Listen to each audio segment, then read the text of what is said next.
The Z to Z Podcast.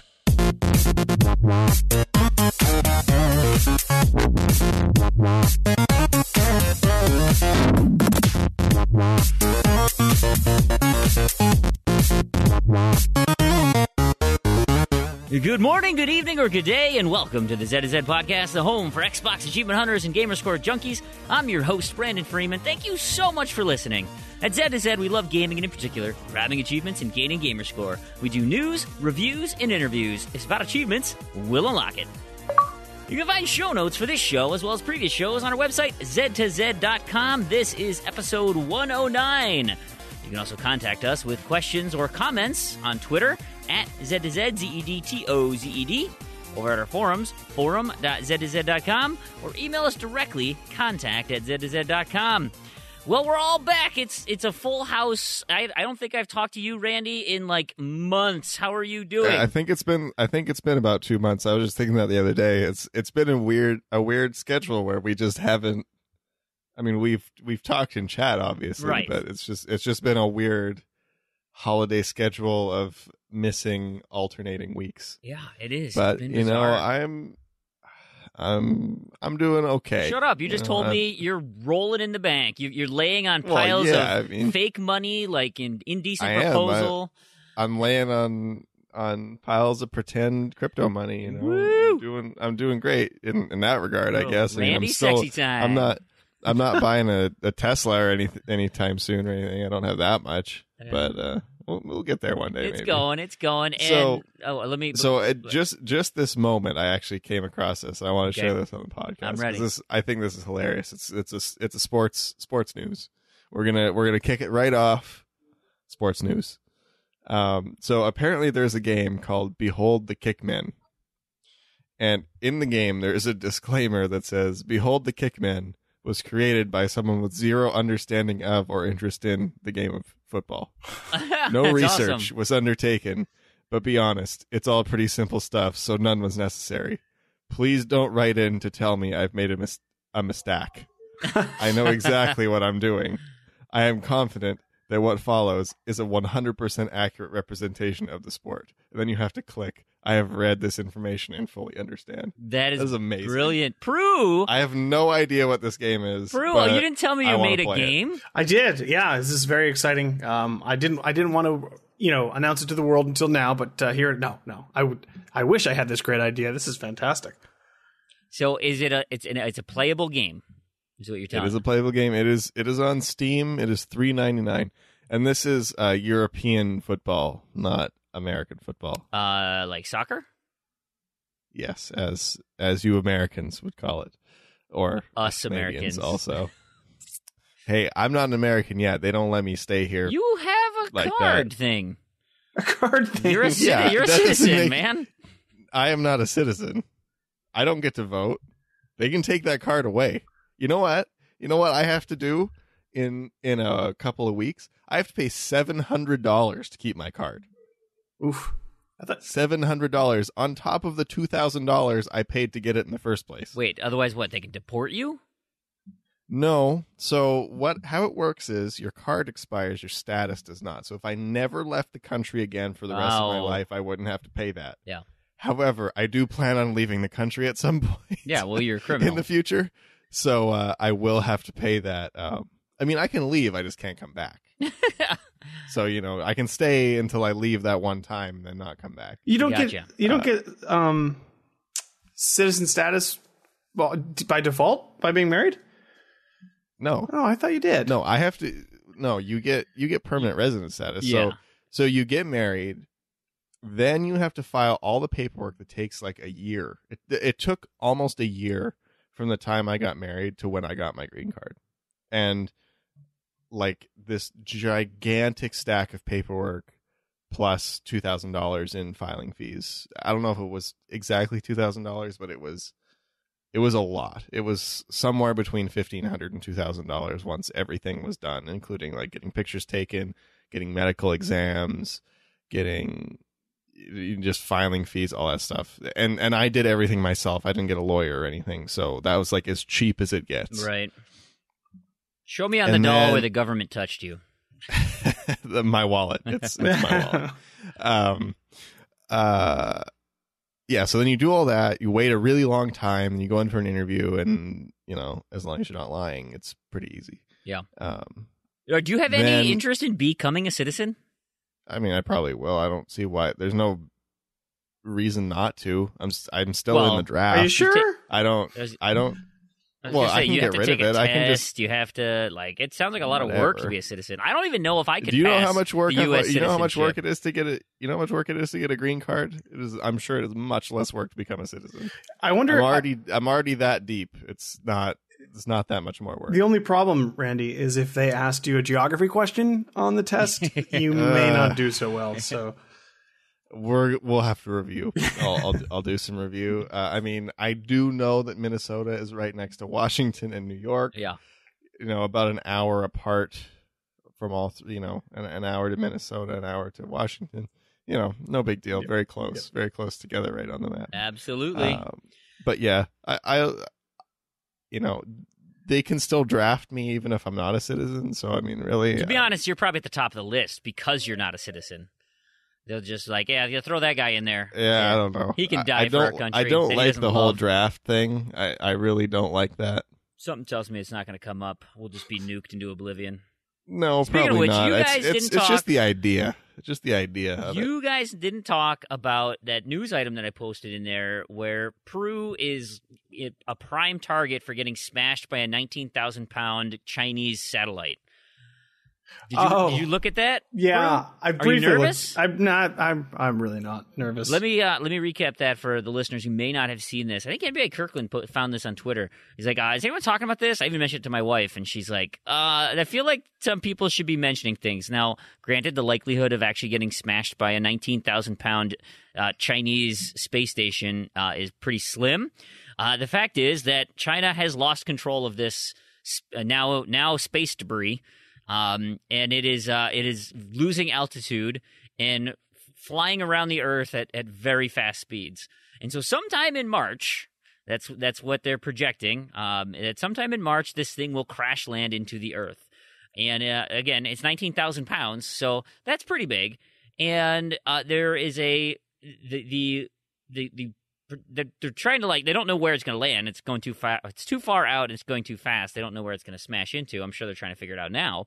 But they're giving us a range. They'll say it's between the 43rd parallel north and the 43rd parallel south, which, so for us in the northern hemisphere is, if you think of the border between Nebraska and South Dakota, cutting underneath Minnesota, just underneath Pennsylvania, and cutting New Jersey in half. That's kind of where the 43rd parallel is.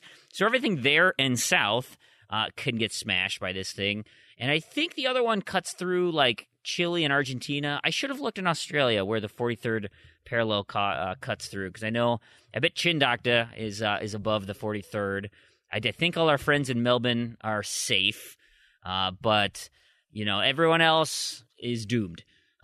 Okay, that's not entirely true, but it does cover a lot of big cities. Now, granted, the likelihood of getting hit by this thing is incredibly small, but I think it's a 1 in 1,000 chance that it hits a populated area, which is, it's not insignificant. No. So is this actually going to have some kind of significant mass when it goes through the atmosphere? I was going to say it will not be 19,000 pounds when it hits the Earth, of course. No. Well, why wouldn't it though? It's built to withstand. Because when stuff goes through the atmosphere, it burns up. But it already went through once. What? It had to get up into space. That's it's not different. Like we just built it in space. That's very different. Yeah. It was designed to go up. It wasn't designed to come down. Yeah, I don't know. We'll have to get space lasers out and shoot them down. Space lasers. I think so. I think we will. Aside Space from trampoline. that, let's do some housekeeping stuff while we get started on the show. We'll start with my mashup question of the week. This one, so I had a bunch of people send me the wrong answer, but the answer they gave was so good that I was like, boy, that's actually a perfect mashup for this. And so I'm making it a triple. I'm making it a triple mashup because it was that good. But so if you're not familiar, this is where you take two games, you take and the common word between the games makes it into one giant game. So I'll use week 8 as an example. Here's the clue from last week. This mashup takes our favorite dead peripheral and gives us a head-to-head experience against your most bitter enemy. You've got a compilation of activities to participate in, but it all boils down to flailing limbs and tracking your punches and kicks on jet skis and mountaintops that most assuredly will fail. So pretty much everyone was very clear on Kinect Sports Rivals, right? That was very clear from that. And so I was thinking punches and kicks was the other clue that keyed people in. And so people kept saying Kickboxing. Kinect Sports Rivals of Ether, which Rivals of Ether is that Smash Brothers clone, the 8-bit Smash Brothers clone. I'm like, yep, that's a great answer. That was not the one I was thinking of. So the full one was Kung Fu for Kinect Sports Rivals of Ether. Wow. That is the massive triple mash game. So congrats to everybody who got that one right. Week 9, hopefully a little bit easier. Here's the clue. This mashup takes place in the ruins of D.C., featuring two sides in a struggle, the local militia forces against the unstoppable government entity. And if things get hairy, feel free to call in Liberty Prime to orbitally drop in for reinforcements. Oh, yeah. That's I know an easy one. That's an easy one. So anyway, if you have an answer to that, you can send me a private message in Discord, discord.io/Z2Z. And that's where we all chat and have fun. You can come to our servers and visit the community and send me a DM there, or you can find me in multiple places. But there is that. And then the other thing I want to touch on, guys, is episode 108 review. Okay, you called me out for doing predictions. We're going to do predictions later in the show. We actually have a bunch of feedback from the community regarding predictions, so that'll be really fun. But I want to start off by number one, apologizing for all the yawning in the contest roundup. Oh my God, I doubt you guys listened to it, but I think I was making. I think Fug said he was falling asleep because I kept yawning, and I couldn't believe it. So what ended up happening is I normally record on Monday nights, but I thought, you know what? I got to take the kids in tomorrow, so I have like an extra 40 minutes in the morning. I'll just wake up at my normal time, and then I'll record in the morning, and it'll be fine. And so I can play Diablo tonight, right? I can get on right away. I don't have to worry about it. Turns out it takes a little bit more to get my motor running in the morning.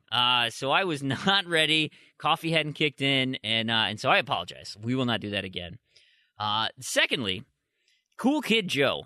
It was great last week, guys. You did a great job. He was fun to listen to. He had some really good predictions. I liked him. But he mentioned Need for Speed Payback, right? And I've been listening to podcasts and hearing about how garbage this game is in general. And he was like, yeah, it's fine. It's like a carbon copy of Forza Horizon, just not as good. And immediately when he said that, I had this image of my head of like going to like the DMV or filling out some government form, and the top sheet that you fill out, that's Forza Horizon, the white one. And then Need for Speed is like that pink one that's like 6 sheets deep that like is just muddled and garbage and like you can't read it and it looks like a piece of trash. So that was in my head what Need for Speed Payback looked like. And so based on the reviews, that's exactly how people are treating it. So I thought that was kind of funny. And then finally, the Kinect adapter discussion. So you guys were pining philosophically about, Microsoft's involvement in making those and like, hey, why don't they just like do pre-orders and crap like that?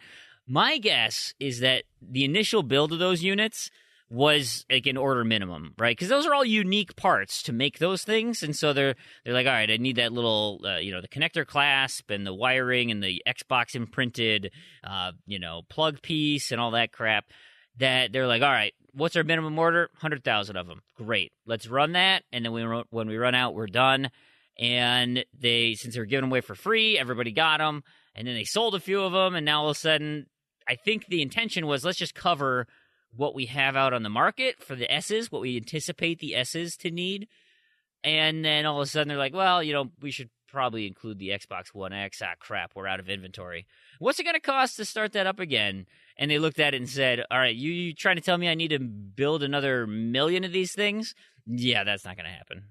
No. So we're gonna go ahead and say not that we're not going to break into somebody's runtime through their contract manufacturer or whatever. We're not going to tie up inventory sitting on a million of these things or however many they had to make.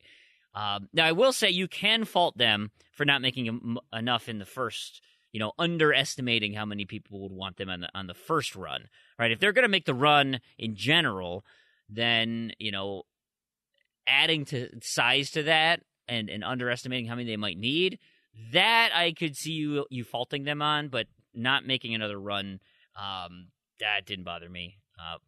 But that being said, it means I can't get rid of my OG Xbox One, because if I get into 1X, I'm screwed. I can't play my Kinect games, which I've been playing this week, which I'll get to later.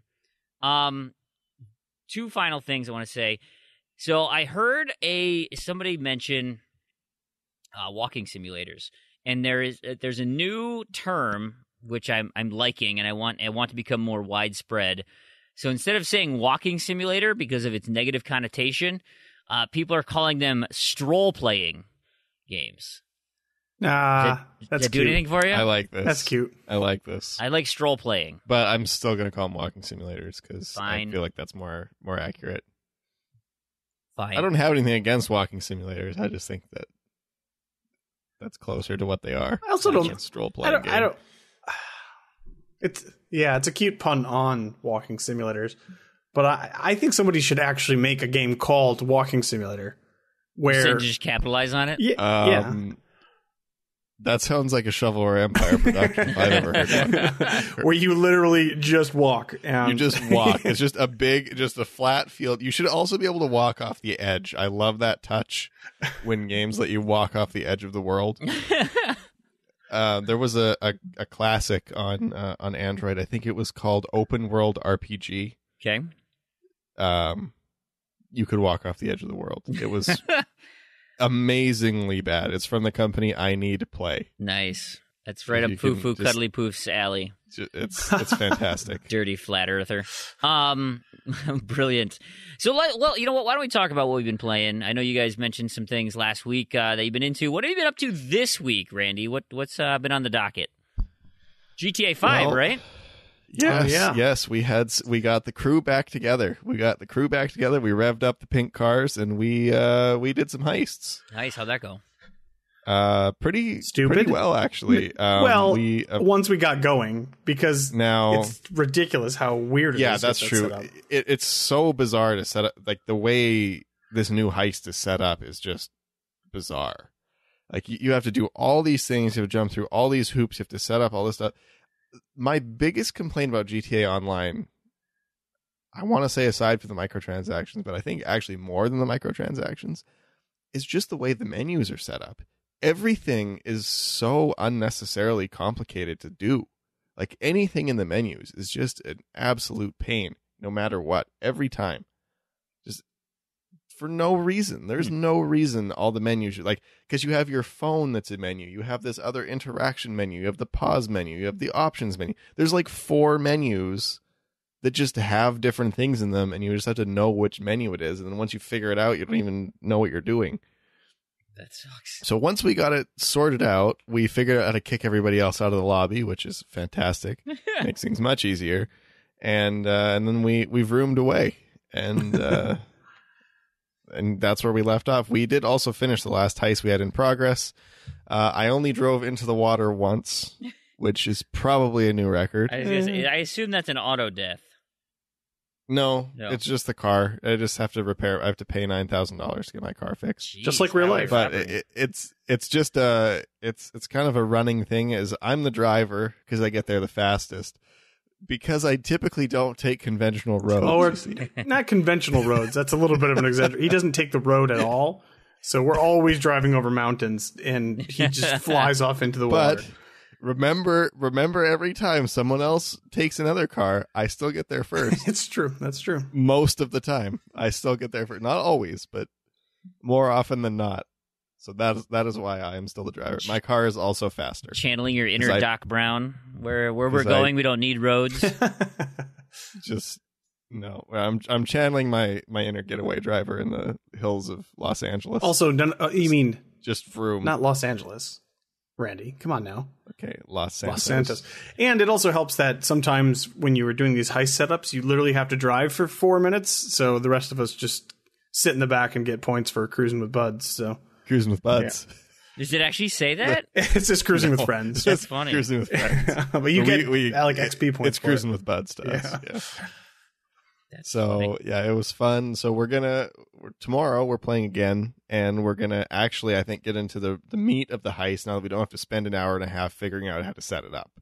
So hopefully, and then on to the big challenge where we have to do it all without dying 3 times. Ugh. And then in a row, not 3 times in a row, but like in the whole heist in one go without dying. One time. So you can't die in any of the missions from start to finish. And if you do, you have to restart. Is there You have to do it like with 2 people, 3 people, and 4 people. Oh, so you have to do 3 times. Jeez. 3 times. And it's going to be tough, but I think I actually did some reading and found some tips and tricks that could have saved us a lot of grief in our previous heisting. That will save us a lot of grief going forward. But it also, by not using that advantage, I think it made us a lot better at playing the heists. So I think I'm feeling confident that our crew will pull it off. Famous last words. You're doomed. It's going to take a few tries, but I think we can do it. Well, good luck. Good luck on that. And in addition to that, not much gaming this week, but I did play Saints Row 2 German version with Mango again. We're still just chipping away at that boost. We're approaching the end. I say that, but we've still got a ways to go. And I'm almost done with the multiplayer in Battlefield Bad Company 2. I will probably finish that up this weekend as well.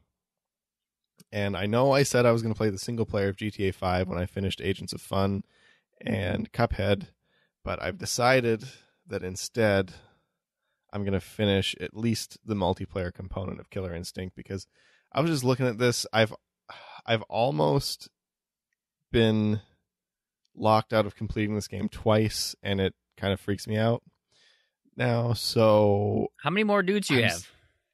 I've only got, let's see, 8 more characters to do the online ranked matches with. Wait, 26 or 27 characters? How many matches to get a rank? It's 20 each. So you have to win 20 ranked matches with each character. Okay. That's still quite so it takes me about between 2 and 3 hours a character. So it's not bad. I mean, if I'm having a lot. Yeah, but when you consider I've already done like 20 of them, that's true. Finish. And then once that's done, then I don't have to worry about getting locked out of the completion. At that point, I think I'll probably just pick up a Cronus and just get it done because it's so close. Oh, for the all the matches played things? Yeah, because really that's all I have left. Yeah. I have a few survivals to do that take about half an hour each. Probably got 2 hours of that left.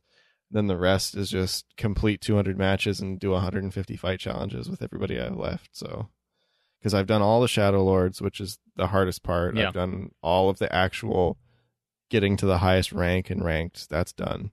So it's really just cleaning up now. How do you leave that completion out there, man? That's a huge completion. That'd be sweet. Oh, yeah. Well, I mean, it's there because it's so long. I mean, my hours, I've got 235 hours played so far. So, I mean, some of that I would have just left it on, like just forgot to turn it off or whatever. But I'd say I probably played 150 to 200 hours of actual playing. So we'll see. I think if once I finish the online stuff, I think I'll just finish it because I'm so close, and that'll be such a monster completion. Right. That'll be awesome to have. So yeah. So wait, at that point, you'll have both Rare and Killer Instinct done, right? Yep. Which means, obviously, you know what your next project has to be. No. You got to do Master Chief Collection if you're going to do all the ginormous games.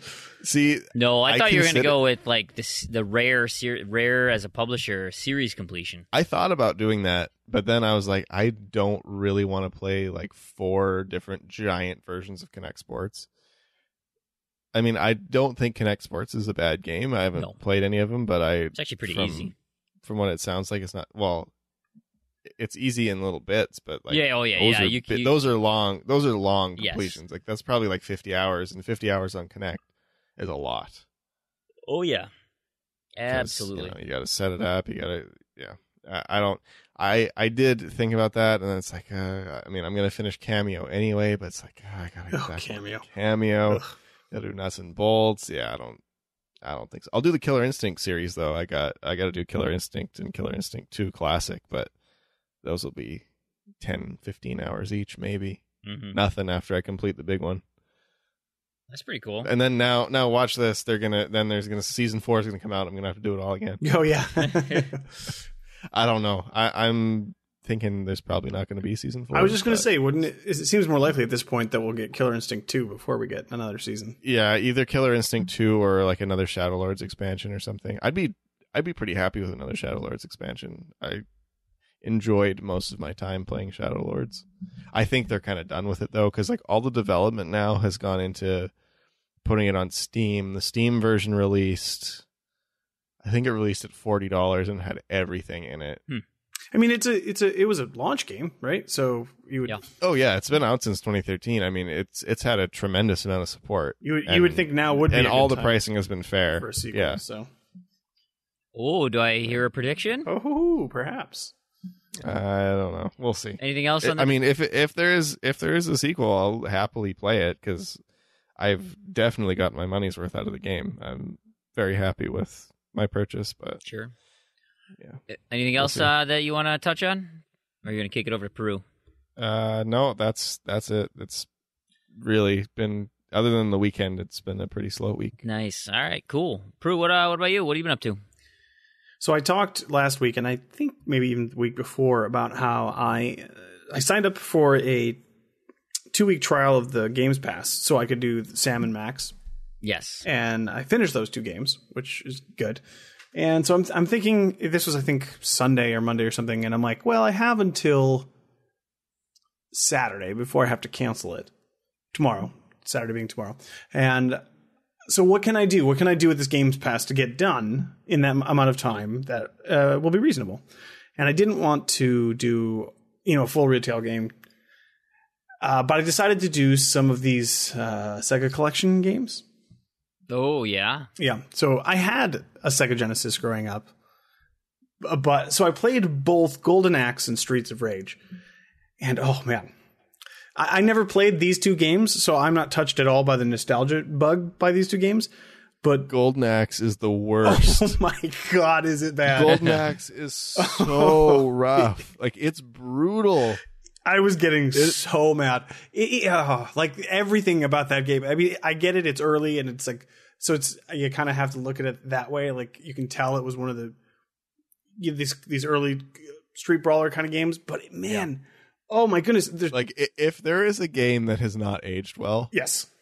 Golden Axe is like the prime. Like I can't think of another game that has aged worse than Golden Axe. Oh man, it was rough. Because I'm the same way. I never played Golden Axe until it was already like 10 or 15 years old. And it's kind of the same with Streets of Rage 2, but just to a slightly lesser extent. It wasn't as terribly frustrating as Golden Axe was, but it was still like, ugh. And then you get to the second one and you're like, okay, this is marginally better. And then you get to the third one and you're like, okay, this is, again, even better still. But they're just, they're just relics of their time. And there are some games that can kind of outlive that. But these are not those games. And I had a hell of a time going through them. I did all the tips and tricks. There's like cheat codes. You can get extra lives and, stage select, and there are save states. So, I literally had the easiest time humanly possible with this game. And I was still screaming at my TV like, this game is designed for you to lose. Like, oh God, and cue all the people saying "Get good, son," but that's fine. I'm not convinced it's possible to be good at Golden Axe. I don't know, man. I don't know. You probably can be, but it's just one of those games that really does not seem like it is.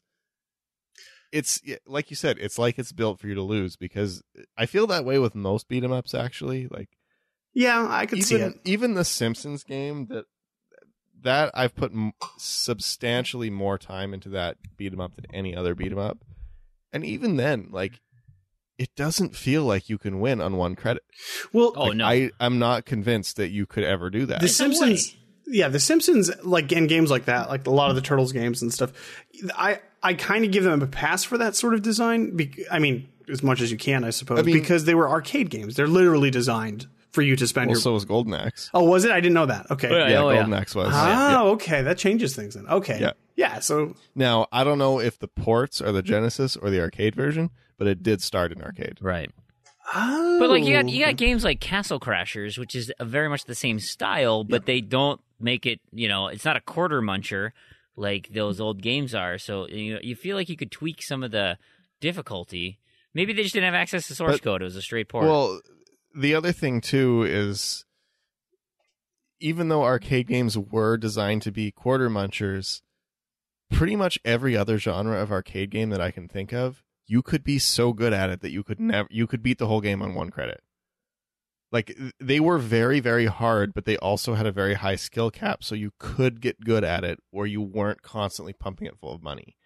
And that's why I am kind of okay with the arcade model versus the microtransaction model, where it's like, yeah, okay, the arcade game is really hard, but there's nothing in there that is so impossible that you can't beat it.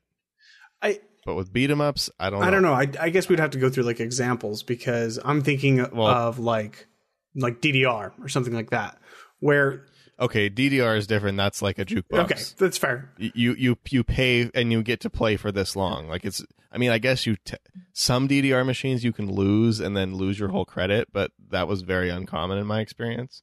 But a game like House of the Dead, I would say I've played House of the Dead 2 probably more than any other arcade game. And the first time I beat that game, it probably cost me $10 or $15. But by the end, like, I would play it pretty regularly at this one place in the summers. And by the end, I could beat the game on like 6 quarters. Because it's, you get good at it. And I would say it is very feasible. You could beat the whole game with one quarter. You look at like Pac-Man. People played Pac-Man for so long that the game runs out of memory. Yeah, well, I mean, again, that's how you beat Pac-Man. Well, okay, and that's true, but those are like the top tier players. Like, I'm sure there are top, Street Brawler characters that can beat Simpsons in 1 quarter. I'm sure there are people. And if that's the case, then I will revoke my statement, because then they fall in that category too. But it just seems like those games are like unwinnable. Like, they're just situations where you cannot win. Yeah, I think that's the case. Yeah. So it's terribly frustrating. Like I said, even removing all of those barriers, even though I'm not spending real money and I can put it on easy and I can get myself, 9 lives as opposed to 5 or whatever, it was still just like, what the heck, man? I can't walk 3. Like, every enemy has longer range than I do, and there's so much kickback when I get hit, and it was just terrible. Who are you playing as? Oh God, I don't remember. Were you playing as the dwarf? I played as all the characters, or at least 2 of them. I think you have to for the achievements. You have to play with all 3. I don't think you have to beat the game though, because I did all the hard stuff as the dwarf. He was substantially better than the other 2. Yeah. I'm the dwarf myself. I'm on. I have to do some challenge and beat 15 levels at least in Golden Axe 1. I haven't played the arcade collection. I only played the original XBLA Golden Axe. But yeah, so I have to. That's just Golden Axe. I beat 1. Streets of Rage, and I'm halfway through Golden Axe, so I have to finish that out before I cancel my Games Pass, which is kind of a cool thing now that I've actually had some experience with it. But I'm a little confused. As far as I could tell, there's not like a hub, and maybe I missed it, but I was looking around for it. So I signed up for the Games Pass, and I'm like, okay, cool. So now I just have access to all these games. but there's no like I was kind of expecting there to be maybe an app or Sure. a tile where you can just kind of scroll through them. I found myself going to TA and then pulling up the list of Games Pass games, and then there may be a way to do it, but I couldn't find. I didn't spend hours and hours trying. I only spent a few minutes, but I was surprised that it didn't like as soon as I subscribed, it didn't take me to the Games Pass page or whatever. So that's a little clunky, but so I'll finish that out. I'm not gonna hold on to that subscription or anything like that.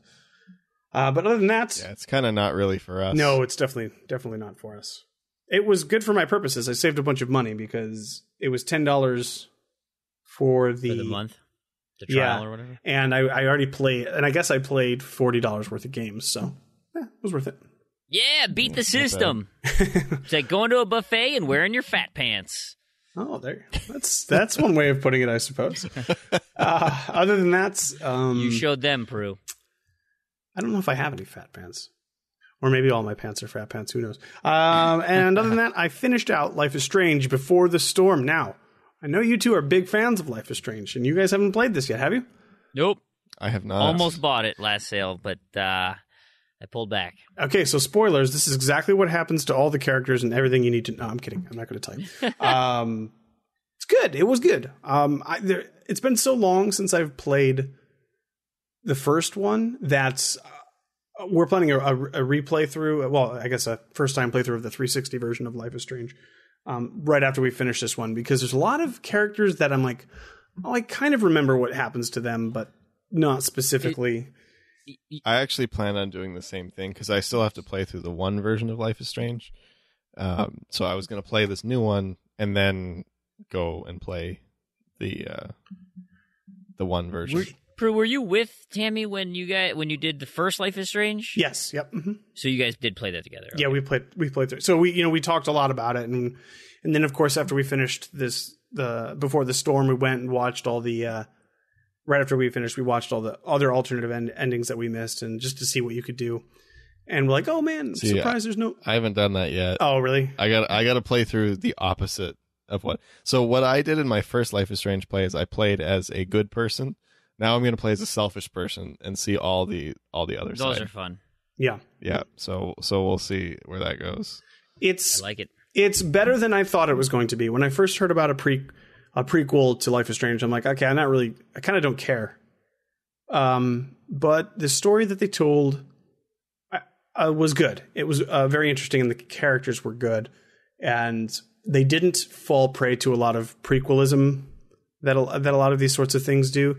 So right. It wasn't so bad. I mean, I don't think it stands up on the same level as the original, but I really enjoyed it. But I mean, that's also a pretty high standard to meet as well. It has the same exact feel as Life is Strange, the music and the atmosphere and all this.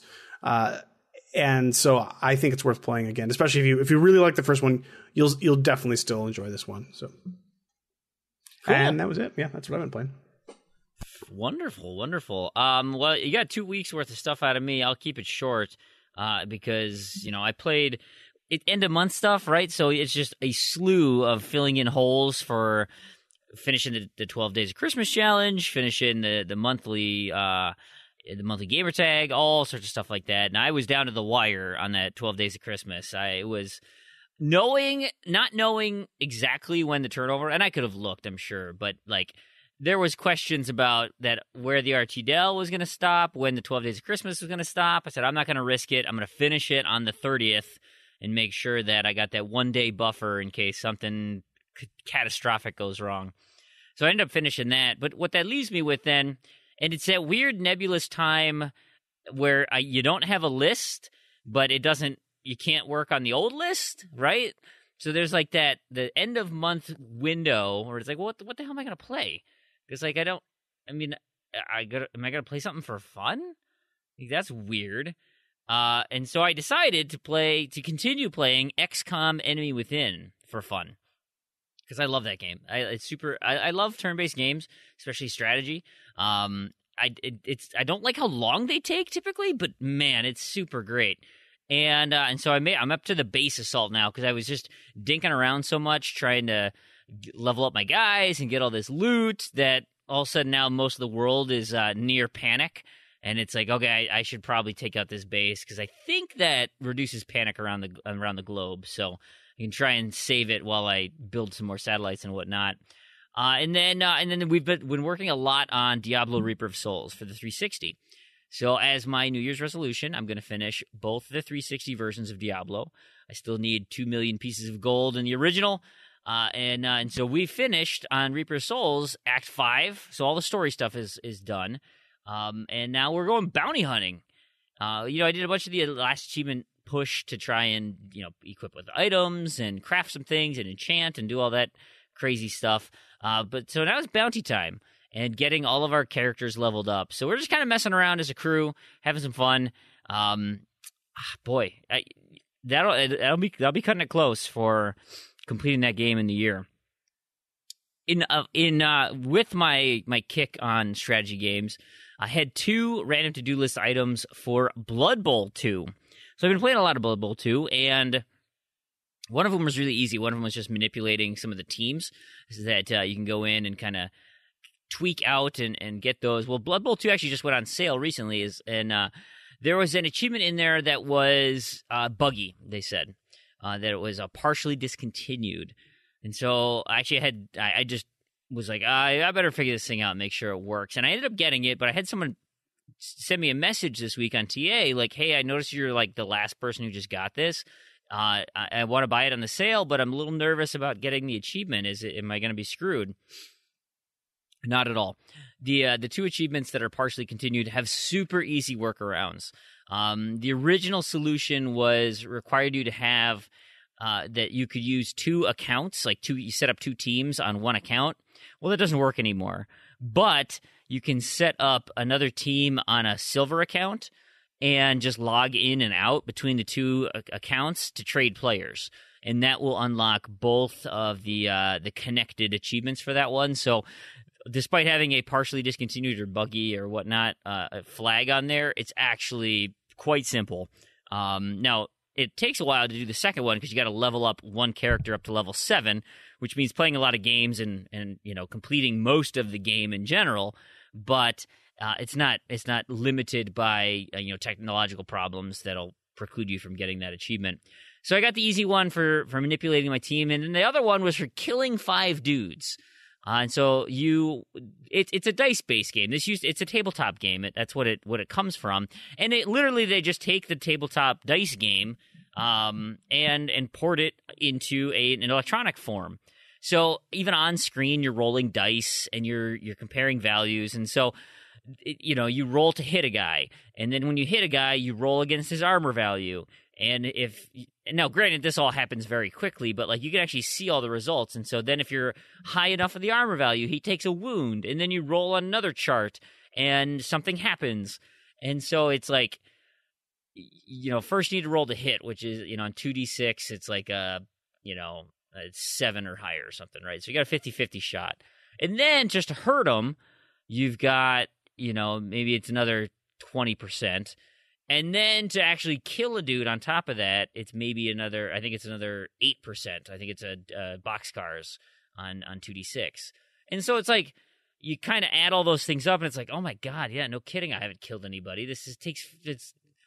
I have to put myself into so many positions to try and increase my probability of getting this, 3 dice combo to trigger that, I can give myself the most opportunities. And so that's been a slog to try and get that random to-do list item, but I am determined. I'm determined to do it this month. And it worked well because I got to play it after achieving my win of the week. And that was in Plants vs. Zombies Garden Warfare, the 360 version that we're boosting on Thursday nights. I got Weed Whacker this week, killing all my plants, right? So the hunting season one is super easy because you're just killing zombies, and I'm pretty sure the garden op stuff counts. Even if it doesn't, I ended up getting that through natural gameplay. I guess I end up being plants more often than anything, but probably through gardens and graveyards, to be honest. But the Weed Whacker one, killing plants, well, okay, so fine. I set up a boosting crew, and it was Doughboy, Saucy, me, and Koosh. Fine, yes, we did that, but we were setting it up, and I'm pretty sure I just need sunflowers and cactus.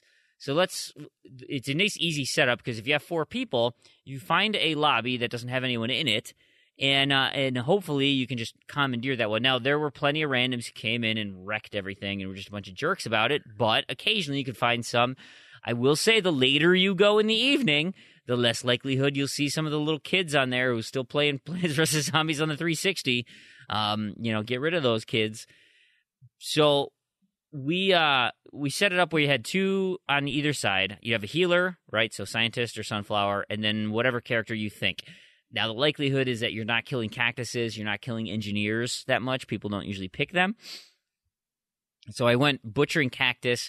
So I would shoot the cactus, and the sunflower would kill the the engineer, and then we would rotate. I'd revive the guy and turn around and shoot the cactus, and then revive and shoot, and revive and shoot. So in like a 8 to 10 minute game, I end up getting like 60 kills, right? A super easy boost if there's nobody there bothering you. And we just happened to, I was like, okay, fine, we're going to wrap this up. We should probably just be done with cactus and move to sunflowers. And so, of course, Saucy was a sunflower, and he decided to start shooting me because it was the end of the match. And I'm like, well, screw you, dude. And so I blasted him, and that final kill triggered the achievement. I was 1 sunflower away, and it was Saucy, and it was great. So we butchered him. You know what's super helpful with those achievements? Tracking. I know. I can't wait till we get to the 1 version and we can actually watch it. So it's been a bit of a struggle. So we decided. So then we were working, since mine was done, we were working for Doughboy and Koosh and Saucy, and they were doing theirs. And so I just had to literally sit my controller down, actually put it in the pouch pocket of my hoodie, and I just kind of, occasionally would just flick the right stick to look around. But I just got to sit there as a warm body because I was getting killed and revived. And so I got to play Blood Bowl the entire time while they were butchering me and dealing with randoms and stuff. And so then every now and again they'd be like, Fream, random came by, killed us all. You're gonna have to walk back over to the swimming pool or wherever we were boosting. But so that was my win of the week, is getting Weed Whacker out of the way. A few other things to mention. I played. I want to thank people from the community. Chosen Last jumped in and helped me on Plants vs. Zombies Garden Warfare 2. He helped me to defend the flag in the middle there. I needed to clear out a boss wave for random to-do list, so thank you, Chosen, for that one. And then immediately following that, Chin Doctor loaded up his Lara Croft Temple of Osiris save, which he was done with, and we went directly to the tomb that I needed to kill, killed the boss, and I ended up popping 5 achievements in like 10 minutes of work. So thank you, Chin, for setting that up for me. The last few things to discuss, there's all this Kinect talk. I played with my Kinect this last week. I had a random to-do list item for Slice Zombies with Kinect. It is just a terrible Fruit Ninja knockoff where you're cutting zombies with your arms. And I needed to get the 15,000 coins. So when I started this game, I only had 4 achievements left. The coins and the unlock everything, and I think getting to like level 21 or something. So I was at 5,000 coins. That was the last achievement that I did. So I needed 10,000 coins. Boy, were my arms tired. Flailing around, trying to keep your shoulders high to avoid bombs and things, that is just excruciating. But persevered. I think it took me like a couple hours, 2 hours of arm flailing. I enlisted my kids a few times to help, but they just weren't generating enough coins, guys. They're just not good enough to get me enough coins to buy what I needed. Tell them to pick it up. I know. They kept dying right away because they're too short. So it was terrible. But I got that achievement. I only have 1 left, and that is, I think, technically to unlock everything is 50,000 coins, and I'm at 15. So not fun. I need a flailing rig that can just, do the Kinect for me so I don't actually have to do it myself. That would be great. So if you have something, is there a... Yeah, you just need a wacky, wavy, inflatable arm tube man. Wavy tube man, huh? Yeah, there you go.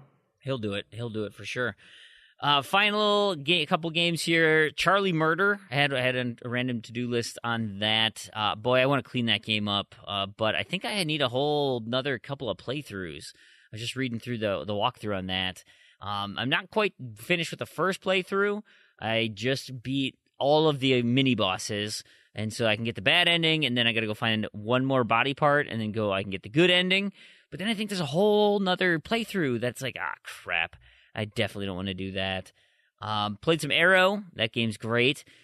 I hosted my own Use Your Words party. I had 2 laptops, a phone, a couple of incognito browsers, and I played Use Your Words by myself. I have an achievement on there to get 10 games finished. I did 2, but I ended up getting 15 achievements by myself.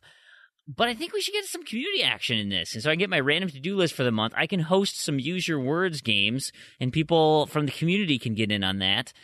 So if you're interested, take a look in the forums, not the forums, Discord, discord.io/Z2Z.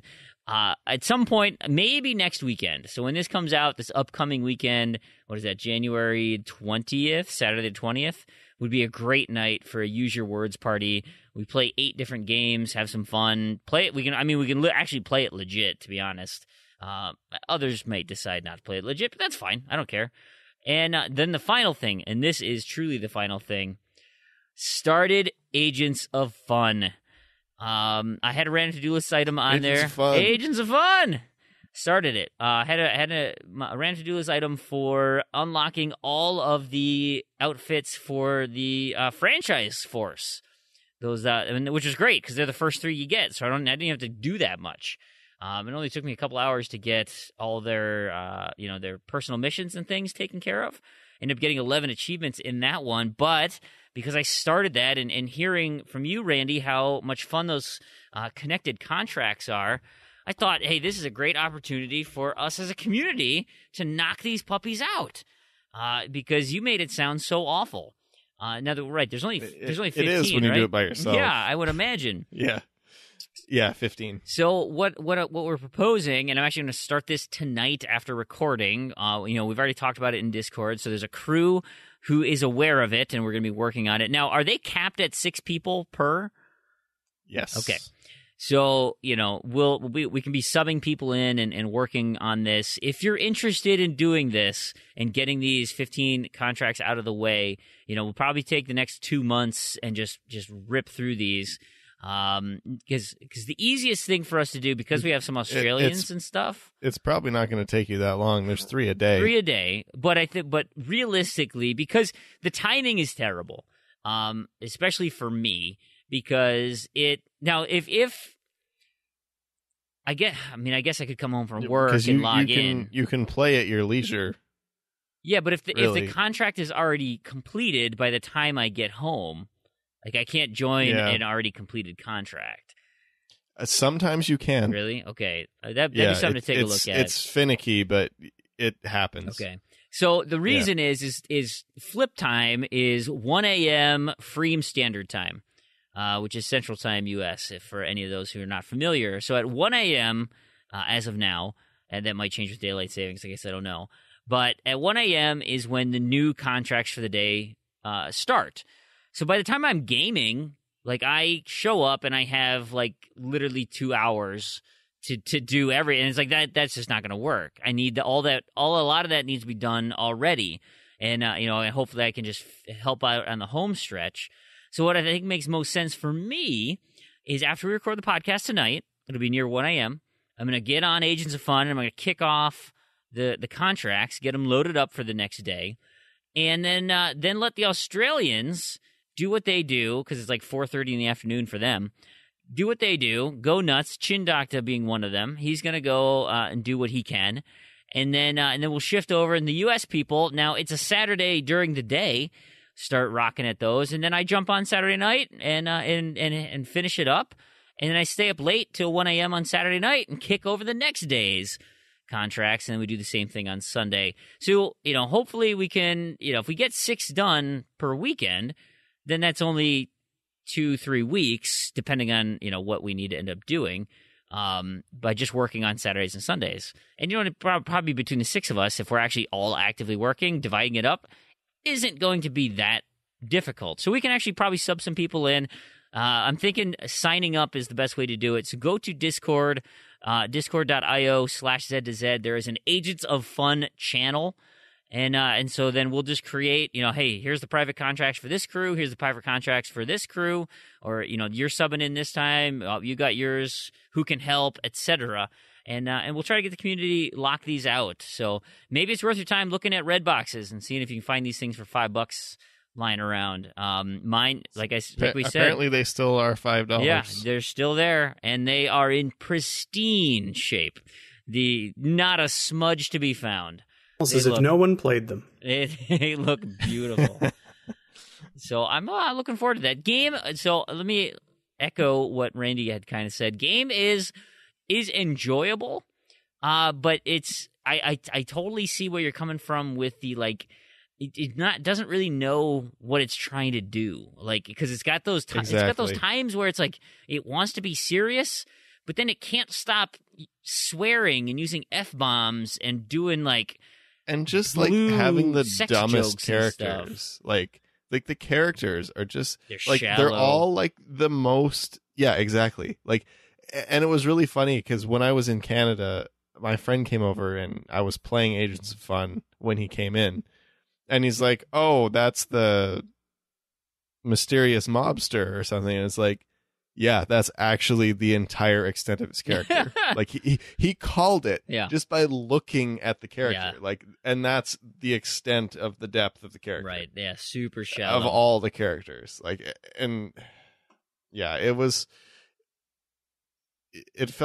could have been much better than it was, but it was for $5. Oh yeah, $5 worth it. It's fun. It is worth $5, no question. And if these community things work out, then I think the headaches you found on the tail end of the game might be alleviated some, and that we can maintain that. The biggest headache was probably leveling just the characters up. The very end of the stuff. The connected contracts were annoying. They were a headache because they had to be done all at once. Yeah. That was really my biggest issue with them. If they were a week long, no problem. Oh, for sure. That wouldn't have been an issue because you would just play. But even so, even with a full crew, there are some of those contracts you probably will not touch. Oh, I saw that. Kill 900 of these guys, and I'm thinking, no, that one's super easy. Is it because it's just random dudes? No, there's actually a level. You mentioned that in the Discord. I mentioned in the Discord. It's in one of the first missions. You're in this underground nightclub, rave club thing. And there are all these, they're just regular civilians that are hypnotized, and they will respawn instantly. Nice. So you kill a whole bunch of them, and then you look away, and then they all come back. So you can just, I racked up that full challenge, every aspect of that challenge, the mayhem kills, the ability kills, and the kills in 40 minutes. Nice. Yeah, so that is, if you know to do it on that level, that is one of the easiest contracts you can get. Perfect. Yeah, we might reach out to you for some tips and tricks here. Yeah. The ones that you probably won't ever be able to do are the ones that are I think they're kill the 36 commanders. I played for hours. I didn't find a single one. Really? Yeah. So those ones I honestly wouldn't even bother with because it's just, why? It's impossible. It's impossible. It would take you so long. You might. There's probably missions that have one in them, and you have to play the whole mission just to get that one. The other thing too is you can reload checkpoints, and that's nice. Everything counts. So, if there is a part of a mission where you find that's good for contracts, you can just keep reloading the checkpoint, and you're fine. Cool. So that's a good thing to know too. Absolutely. But yeah, if there's 6 of you actively working on it, it will make it much less painful. That's for sure. Cool. Well, we're doing it. So head over to Discord, help us out. And with that, I think let's move into news. Not a lot going on. We'll save more of our discussion for the predictions thing. But there are a couple things that piqued my fancy. And one was, you guys remember when back in 2013 when Microsoft said, this was the launch of the Xbox One and their big media push. I mean, everything, right? Oh, man, yeah, it's going to be great. We're going to do TV shows, we're going to do movies, media, because that's what everybody wants. No, we didn't. We wanted games. But anyway, there was talk that Steven Spielberg was going to make a Halo TV show for Showtime. You guys remember that? Oh, yeah. Nope. I do remember the Halo movie. Oh, yeah, that was talk fun. about that too. Yeah, that was like it was going to be from the director 10 years ago or something. Yep, that was in 2005. District 9. Yeah. Neil Blomkamp, and who is still apparently open to doing it. But anyways, that's not what we're talking about here. Nope. But so yeah, and this was in 2013 where they're like, yeah, no, we're gonna make a TV show. We're gonna make a TV show about it. Well, Showtime president David Nevins, he gave an interview to TV Guide last week and said it's still in very active development. What? Really? Like, and it's funny because I'm reading Did nobody tell him to stop making it? The GameSpot article I'm reading says it's worth noting those exact same words were used in 2015, and he would not elaborate beyond that.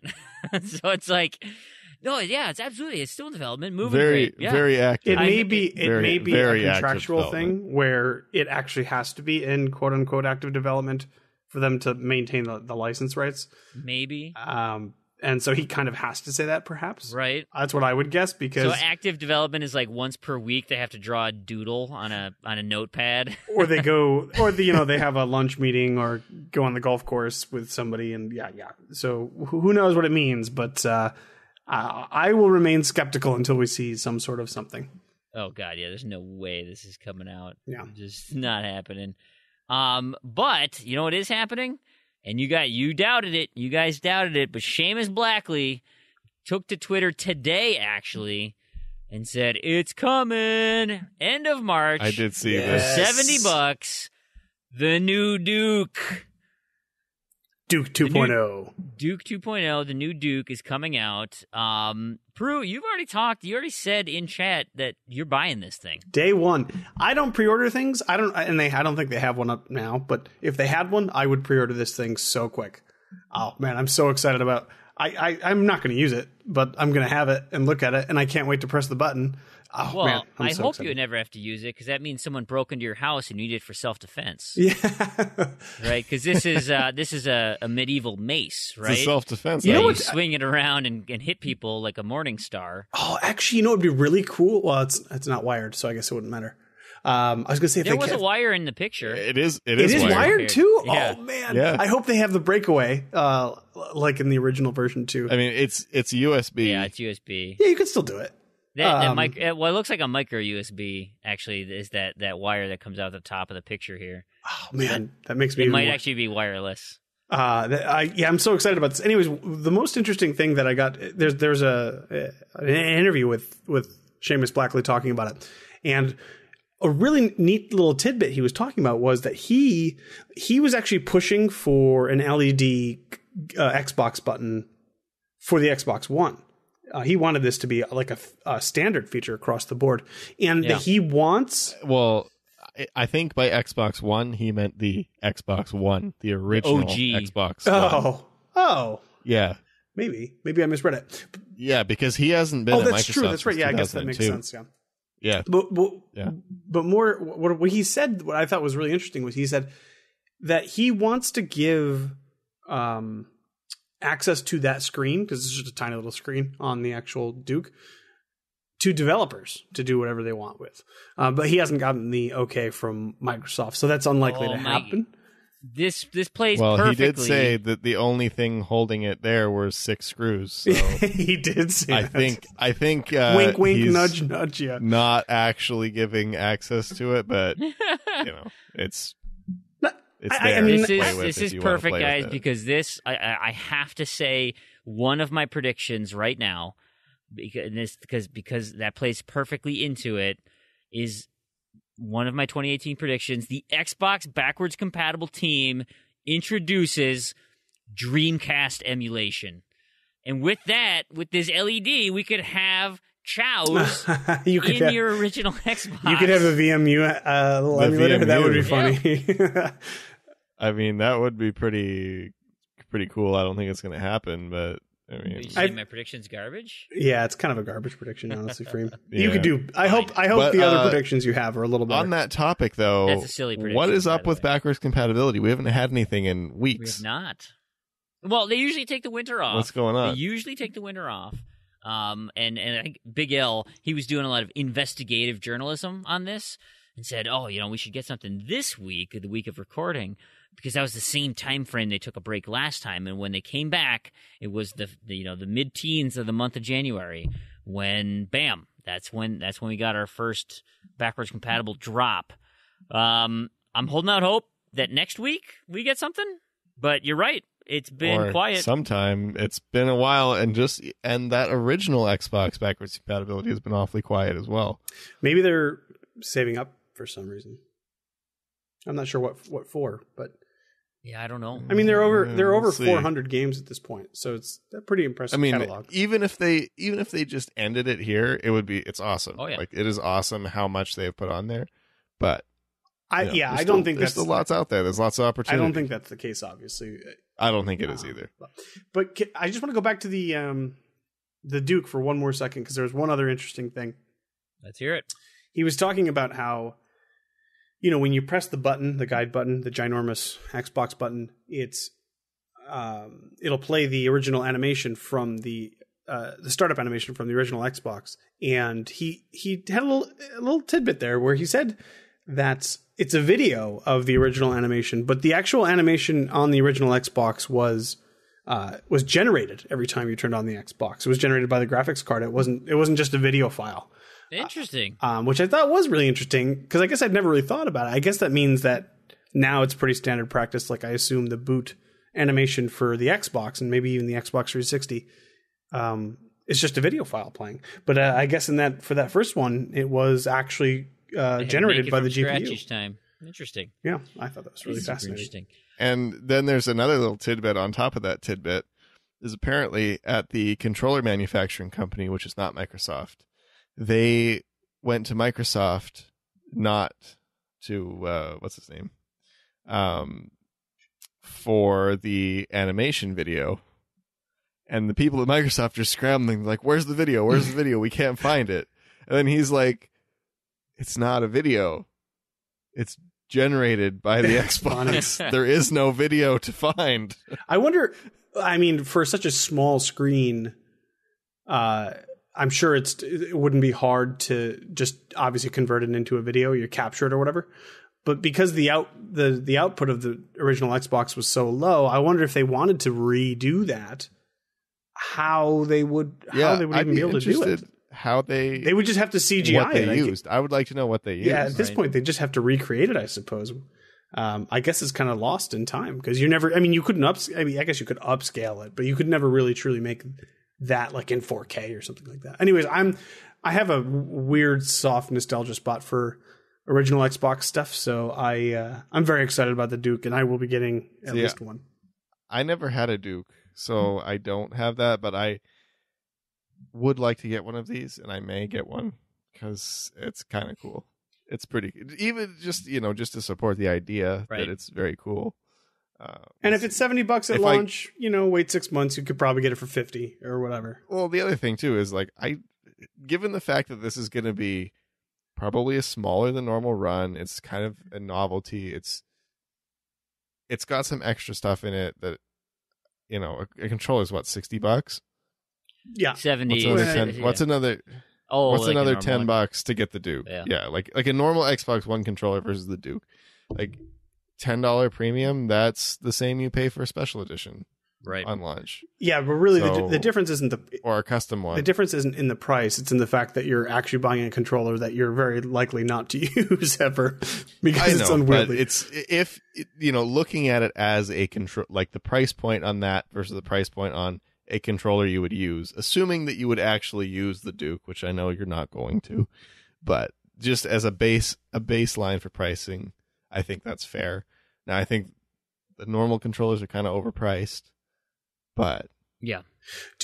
One other thing I had thought about, Randy, we started talking about it in Discord, was what do the white and black buttons do? They're still there, and they've inserted left bumpers and right bumper up on the top of the controller. So, I suppose. So I think they're also going to act as RB and LB, and I have kind of a reason to think that. So if they were the only RBLB, it would render many games unplayable. Yes, just because they're built around where those triggers are. Right. They're built around having the buttons in those locations. And when on Xbox 360 playing original Xbox backwards compatibility, RBLB were white and black button. And it actually made a lot of some games easier because of the button placement, like Doom. Because I know playing Doom on an original Xbox, kind of the thing was you had to choose between your gun and your flashlight, and to switch your gun and your flashlight, you had to push. It was white or black, I don't know which. But it was kind of an awkward reach. Right. So it was always like you couldn't do it quickly. Yes. And it kind of added another bit of tension. But then playing it on Xbox 360, it was easy because it was just the button's right there. It was the same thing with Halo, because I think the white button switched your grenade type, which you only use that occasionally. Yeah. And then the black button was probably reversed, but the other button turned the flashlight on. So nothing that you would need in a super critical situation, because those buttons, especially on that controller, are so awkward to get to. Oh, and they're so far away. You have to go over the face buttons to get to them. It was much better on the S controller, but even so, they were still horribly placed. Yep. I mean, they were really just like, here's a couple extra buttons because we need things like toggle flashlight in some games. I do have to. I think we should give Microsoft some points though, because between the Elite controller, between the custom controllers, now we have the Duke. You spend a lot of time, well, all the time that you spend gaming with a controller, and I appreciate that they're giving us literally as much options as humanly possible. Yeah. And you can really personalize it. Yeah, it's fantastic. I hope they keep. I don't know where they would go at this point, but I hope they continue to kind of push that sort of boundary and be like, yeah, play the way you want to play, whatever it is, as crazy as it is, just do whatever you want, and that'd be because we'll fleece you on accessories. It's great. I really think though that since that Xbox S controller came out, like the original Xbox S controller, Microsoft has been the leader in controllers ever since. Like it was the best, and the 360 was even better. The one controller, I will admit, has grown on me. The latest iteration is pretty nice. Yeah. I might take it over a 360 controller. I'm still undecided. Oh, they're very close. They're very close. Just because they fixed. And not the durability issue. The 360 controllers are still much more durable, I think.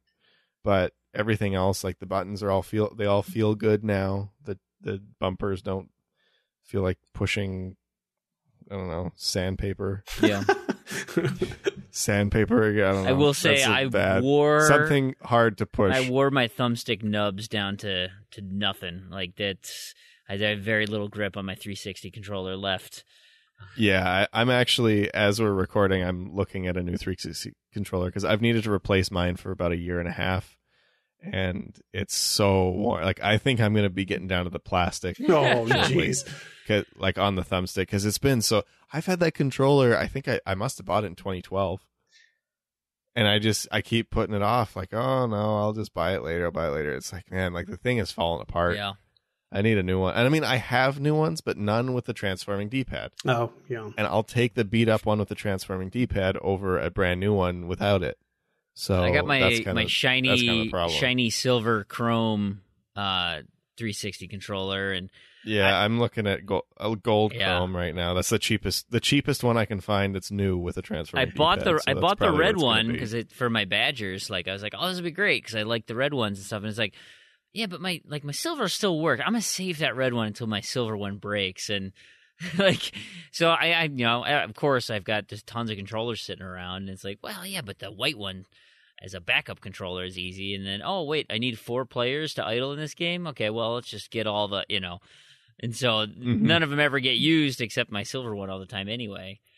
But, man, yeah, it's sloppy now. I'm running into an issue now that I've never had before for my custom main Xbox One controller. The joysticks are starting to run a little bit, getting rubbed off a little bit, and that's fine. Yeah. But there's a slight cut on the left thumbstick. And it drives me nuts every time I have to rotate the stick, or if my thumb is just in such a position I can just feel it every single time I'm moving. So I think that's going to force me, just that alone, to replace the controller. And I'm thinking man, just replace the thumbsticks. It's the one controllers are a little more difficult to take apart, but I think you can get to the thumbsticks without having well, here's the thing. To do any invasive Here's the thing. I'm half man, I have to replace my controller, and then half I really want to design a new controller. So I'm okay. Well, if you really just want to design a new controller, then. But I was thinking, I've never had this problem where it's like a cut almost, and I'm I didn't drop a knife on my controller, because what kind of an idiot does that? I've never, not. But put a controller in the oven or anything. I think it was my dog. I think she got a hold of it one day. Just got probably one little bite in and ran away. And so, anyways, I'm Blobby did that to my last controller, but fortunately, I keep a silicone cover on my one controllers to keep hand goo out of them, because you can take the covers off and just wash them with dish soap, and they're brand new. So you just put one on. I have two, and when I need to wash one, I just put the other one on, wash it, let it dry, and then I have the other one. That sounds hard to play on with. It took a little tiny bit of getting used to. I mean, but just throw it in a 1-gallon Ziploc, and you play it that way. No. Like the thumbsticks stick out and the buttons stick out. Oh man! There's holes. There's holes for all the stuff. Do you have plastic on your couches at home too? No. Do you have a phone case? I do have plastic. I do have a phone case, but it's just a leather flip cover, so it's not very protective. I got a basic screen protector. But I do have all of my games in plastic. What, like a CD sleeve? No, like jewel cases? Plastic bags that I put all the DVD cases in. Oh my goodness. They're DVD plastic. They're for DVDs. If you ever bought a game from Japan, it probably came in one. Sure. And that inspired me to put them on all of my games. It's amazing. Are they moisture protector, or what's why? Just everything. Fingerprints, scratches, dust. Are they is it sealed? I mean, it's got a sticky, but you can open it up. So when I want the game out, I just open it up, take it out, and then put it back in. That's fair. I can understand wanting to protect. Yeah, it's better than than those brand. When you open a game and it's got that brand new smooth plastic on the front that's not all scratched up from being rubbing against the other games on the bookshelf. Yep. Now imagine if you could preserve that forever. Fine. At only 7 cents a bag. Oh, that's pretty good deal. There you go. Yeah, you get a 100. Or you could do Fream's idea and buy 1,000 freezer bags for 2 cents a bag. But yep. Freezer bags are more. I have no idea how much they are. Freezer bags are way more than 2 cents a bag, and they're not nearly as nice. I do have my sealed copy of BioShock 2 Russia in a freezer bag though, because it's far too big to put in any of my other bags. That's funny. So it's in a freezer bag.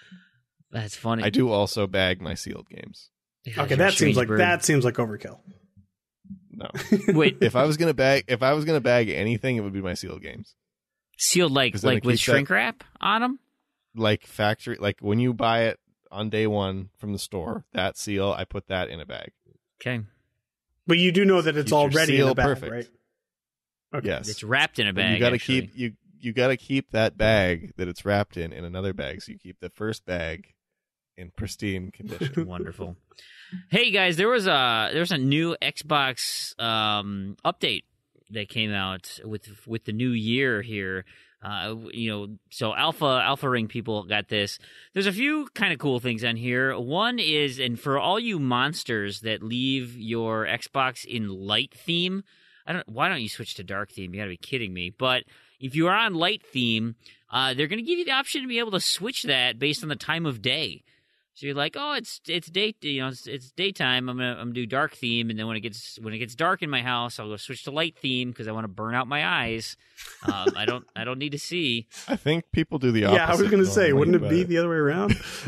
Usually it's the other way around. I just think at any point you're using light theme, it was burning your eyes. It's terrible. Anyway, so that's coming. We learned that Fream's a goth today. Everything has to be dark all the time. Everything dark themes. There's a few other things. This one is for Saucy Slingo in particular. There's a do not disturb status. So you no longer have to be offline, and we can't ever try to meet up with you because you're trying to hide from some, weird nephew or cousin or something. So we never know if you're actually playing the game or ready to boost or not. So do not disturb might work for you. That notifications don't go anywhere, and then hopefully they say, whoever your stalker isn't going to bother you. Isn't that? Don't we already have that? And it's called offline mode. Not like you just say that you're offline and you appear offline, and then nobody can bother you. Yeah, but I don't think you come up on the Friends Online tab. No, you show as offline when you appear. So what would?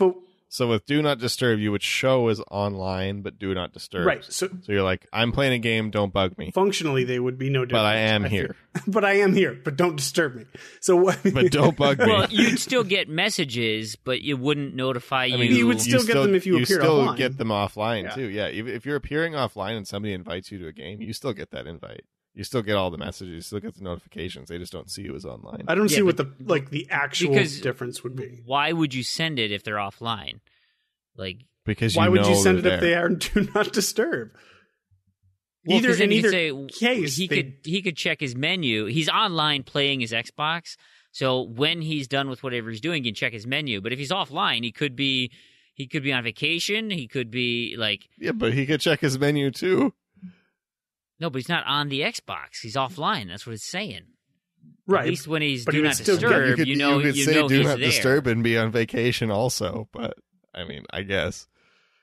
Are you weirdos trying to hide from people? I don't know. I don't change it. But. No, I don't. I just ignore messages if I don't want to be bothered. There's mini game hubs coming. I don't know. I don't know why you would need that, but I think the one for us, which might be of interest, is they're gonna have a next achievements feature, and so that's gonna show you a list of apparently it's your most recent games that you've played, and it's gonna show you a list of achievements that you are probably closest in getting. Some of those easy ones, maybe based on the achievement tracker, if it's close to 100%, or their low ratios. I guess I don't know exactly how it is, but there was talk that wanting to see kind of your whole catalog of everything you bought. Not the case, right? It's just going to take your recently played games list and pull some from that. So not some amazing functionality, but it's a start. It sounds like a refinement to the system that they already have. If you let your Xbox go idle, it'll cycle through a bunch of different interesting notifications. Hey, 5 of your friends are playing. Interesting's a strong word. In very large size. Yes, it takes up half the screen. I love it. I actually really love that mode. I keep my Xbox on all the time, and I walk in and out of the room and I see it. Anyways, one of the things that they do is here's a super rare achievement that from the game that you've recently played, or here's the one you're closest to.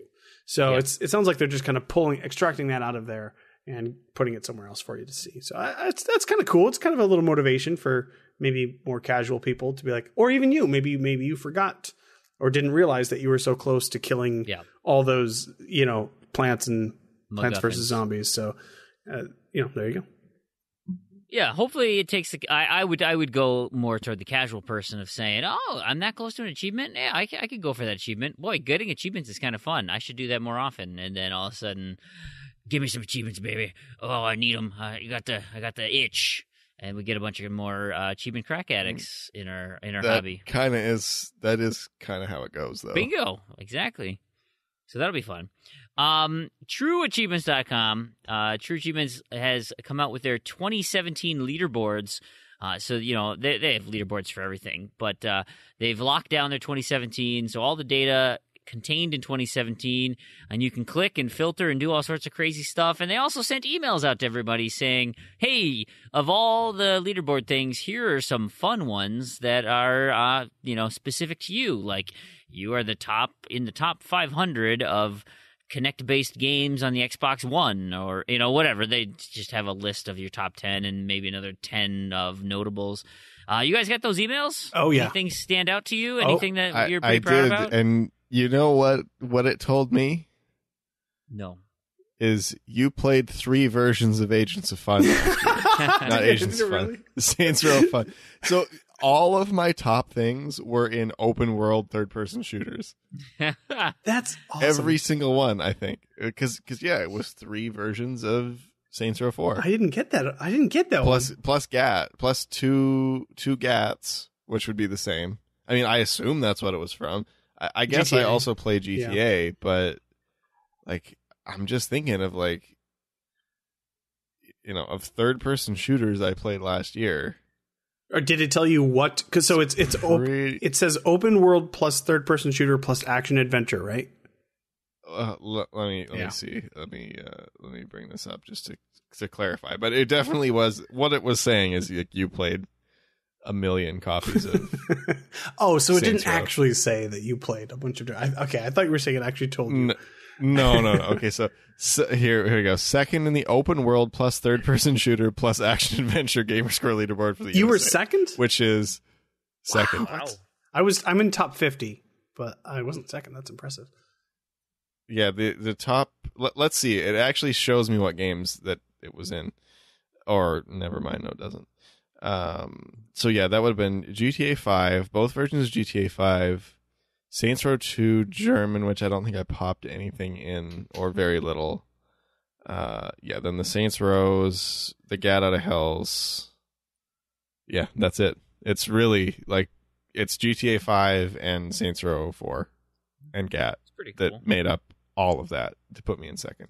So in total, in those 3 games, 8,415 gamer score. So that's awesome. And then the top person got 11,800. So I just like the statement at the top there where it's like, hey, we found some additional analysis where you were in you were in 140 leaderboards where you're in the top 10%. And I was like, oh, that's kind of cool.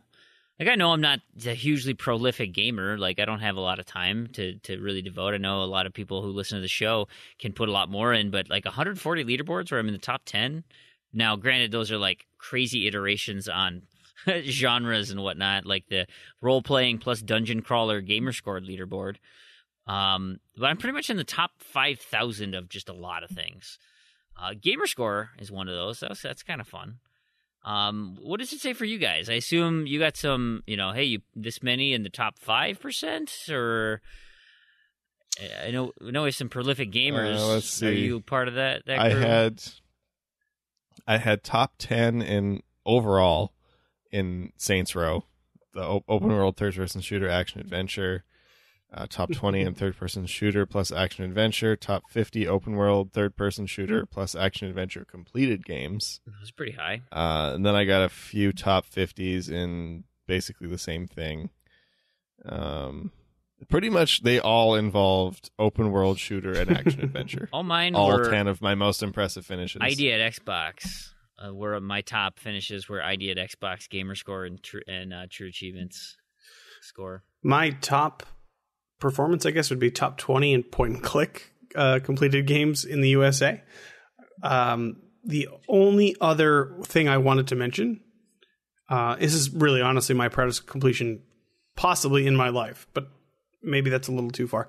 I am in the top 100, apparently, in sports completed games leaderboard. So that's right. I don't know how that's possible. Oh, you know what? I played a bunch of, Rocket League, I guess I completed. I played all those backyard sports games. I think I played a few of the early Maddens and NBAs and stuff. Apparently that's enough to put me in the top 100 of... Go sports guys. Yes. Nice. Yes, so. Well, you just made that game. You had to do that research, so... Yeah, exactly. That's what you do have that sports guy game that I played at your house too that you probably played recently. Oh yeah, the one that took like 25 minutes. Yeah. There's a lot of pretty easy old sports games, and if you did them all in 1 year, yeah, or you did them all recently, I mean, that's going to put you up there. I guess that makes sense. Right. Because most people probably don't, like, they probably have their one that they play every year, and then that's it. Yeah. Or if you're playing a bunch, you're gaining ground quickly, I would assume. But Probably. That's a lot of speculation and assumption. Two final pieces of news here. Number one, Sea of Thieves is getting their closed beta coming up on January 24th. So I plan to participate in that. I'm curious to see now that we stopped doing the technical alpha stuff, what they add to that. Seeing if it's worth my time. I'm at least intrigued enough to take a little peek. And I did put a prediction on there for Sea of Thieves. We'll get to my predictions here real quick. Aside from the closed beta, there's a piece of news out of the BBC, and this is fascinating. So, scientists. Okay, this is non-gaming related. Let me say that first. But I'm a scientist, so I think this science stuff is interesting. You guys are familiar with dinosaurs, right? You understand they exist. Do you believe that they exist 65 million years ago plus? No, they were created. It's the devil's I know that tricks. people Couple rode thousand. dinosaurs. If that's what you're talking about, yeah. I've seen video games of that too. Yes. Anyway. Yes, I believe in dinosaurs. So widely believed that they were destroyed by an asteroid when it hit the Earth. It changed the climate, and they didn't survive. But some of them obviously didn't wipe out all life on the planet, and many of them evolved into birds. That's one of the prevailing thoughts about what ended up happening. And so a scientist kind of looked at it and they said, that's really interesting. Because we have some ancient dinosaur birds like the Archaeopteryx, right? It's a feathered lizard essentially, but it's got that elongated snout, but it doesn't have a beak. It has a snout like a lizard with teeth and fangs and stuff like that. And so it's how exactly does a bird get its beak? At what point does it turn into this essentially horn on the front of the nose? The teeth go away and you have this hardened outside. So they said, you know what? I got an idea. Let's check this out. So what they did is they went to chicken embryos, and they were tinkering around in the chicken embryo DNA, and they found this protein in there that kind of starts a reaction where it forms that beak. And so they just went ahead and said, we're going to just take that out. We'll suppress that, and then then this embryo effectively will not evolve a beak inside this egg. And they went ahead and it worked. So they took some imaging of these embryos, and they're like, okay, you know what a bird's skull looks like, comes to a very defined point on the beak, and then they have this image of a lizard where there's no defined beak, it has that rounded snout, and then in between them they said, this is the chicken embryo that we altered, and it looks a lot like a crocodile head. So that's interesting, and so by doing so, they effectively made chickens with dinosaur heads. Now they did say these aren't, we're not going to breed these. We're not going to hatch them. They were all destroyed and gotten rid of. Like, we're not going to make weird chicken dinosaurs. But they could. There's really nothing to preclude them from hatching these things and raising little baby chicken dinosaurs. Would you guys like a pet chicken dinosaur? Does that do anything for you? No, if the chicken dinosaurs, I guess the chicken dinosaurs, if they had babies, they would also be chicken dinosaurs because they altered their DNA, right? Yeah. Well, interesting. You can't really call it, it's not really a chicken dinosaur, it's just a deformed chicken at that point. Okay, we're gonna call it a chicken dinosaur. It's okay, more fun. it's fine. I'm just. Is it a chicken if it has teeth and a nose and no beak? I feel like So does it get teeth? They have teeth. Yeah, well, maybe it doesn't have teeth, but it doesn't have a beak. Because that's what I'm thinking. It doesn't have teeth either. I don't know. Yeah, if you're... I don't know. I don't know. We wouldn't know because they didn't grow them. But they probably wouldn't even survive. They should hatch these. Yeah. We need to hatch the chicken dinosaurs and see what happens. I feel like we do. It feels for like science. For science, yes. We'll call it T-Rex. I think we've seen plenty of movies that have given us enough warning not to start doing this stuff. Name 7. Jurassic Parks 1 through 7. Chicken dinosaurs. Fine. We're not growing dinosaurs. We're just turning chickens into little mini dinosaurs. So this is my favorite quote from the article, and I should look up this gentleman's first name so I don't totally butcher it. But they just refer him to by his last name here. But Buhler says, for now, Buhler has no plans or ethical approval to hatch the snouted chickens, but he believes they'd be able to survive, quote unquote, just fine. Honestly, so then his direct quote: "These weren't drastic modifications. They're far less weird than many breeds of chickens developed by chicken hobbyists and breeders. The rest of the animal looked okay, but one needs to think about this carefully from an ethical point of view. Yeah, I want chicken dinosaurs. Give me snouted chickens, and I want a snouted chicken nugget, I think. Give me some honey mustard dipping sauce and a snouted chicken nugget. Because I'm not going to eat the head. But anyway, snouted chickens, guys. Good times had by all. Now while we're on the not gaming topic. Okay. I have to ask you guys. Ready? Have either of you guys seen The Room? No. The movie? No, but I watched James Franco push that dude off the stage. I think he tabletopped him, actually. Oh, that's the really bad one. Blah, Yeah. blah, blah, blah, blah. Yeah. Wait, isn't it old? Like super old? Yeah. It's No, it's from 2000. It's from 2003. Okay, not super old, but it is old enough. Okay. That's 15 years ago. Okay. Yeah. Like, that's pretty Okay, darn I wouldn't old. call that I wouldn't call that super old. It means old. It's not super That's old. 1/3 of my Anyway. life. It's not McPizza old.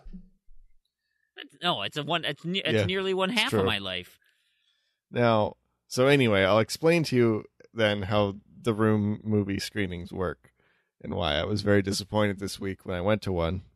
So normally, The Room has a cult following and has had a cult following for a long time, where it's often played usually in like smaller local theaters, and it sells out every weekend. They play it every weekend, and people always go, and it sells out.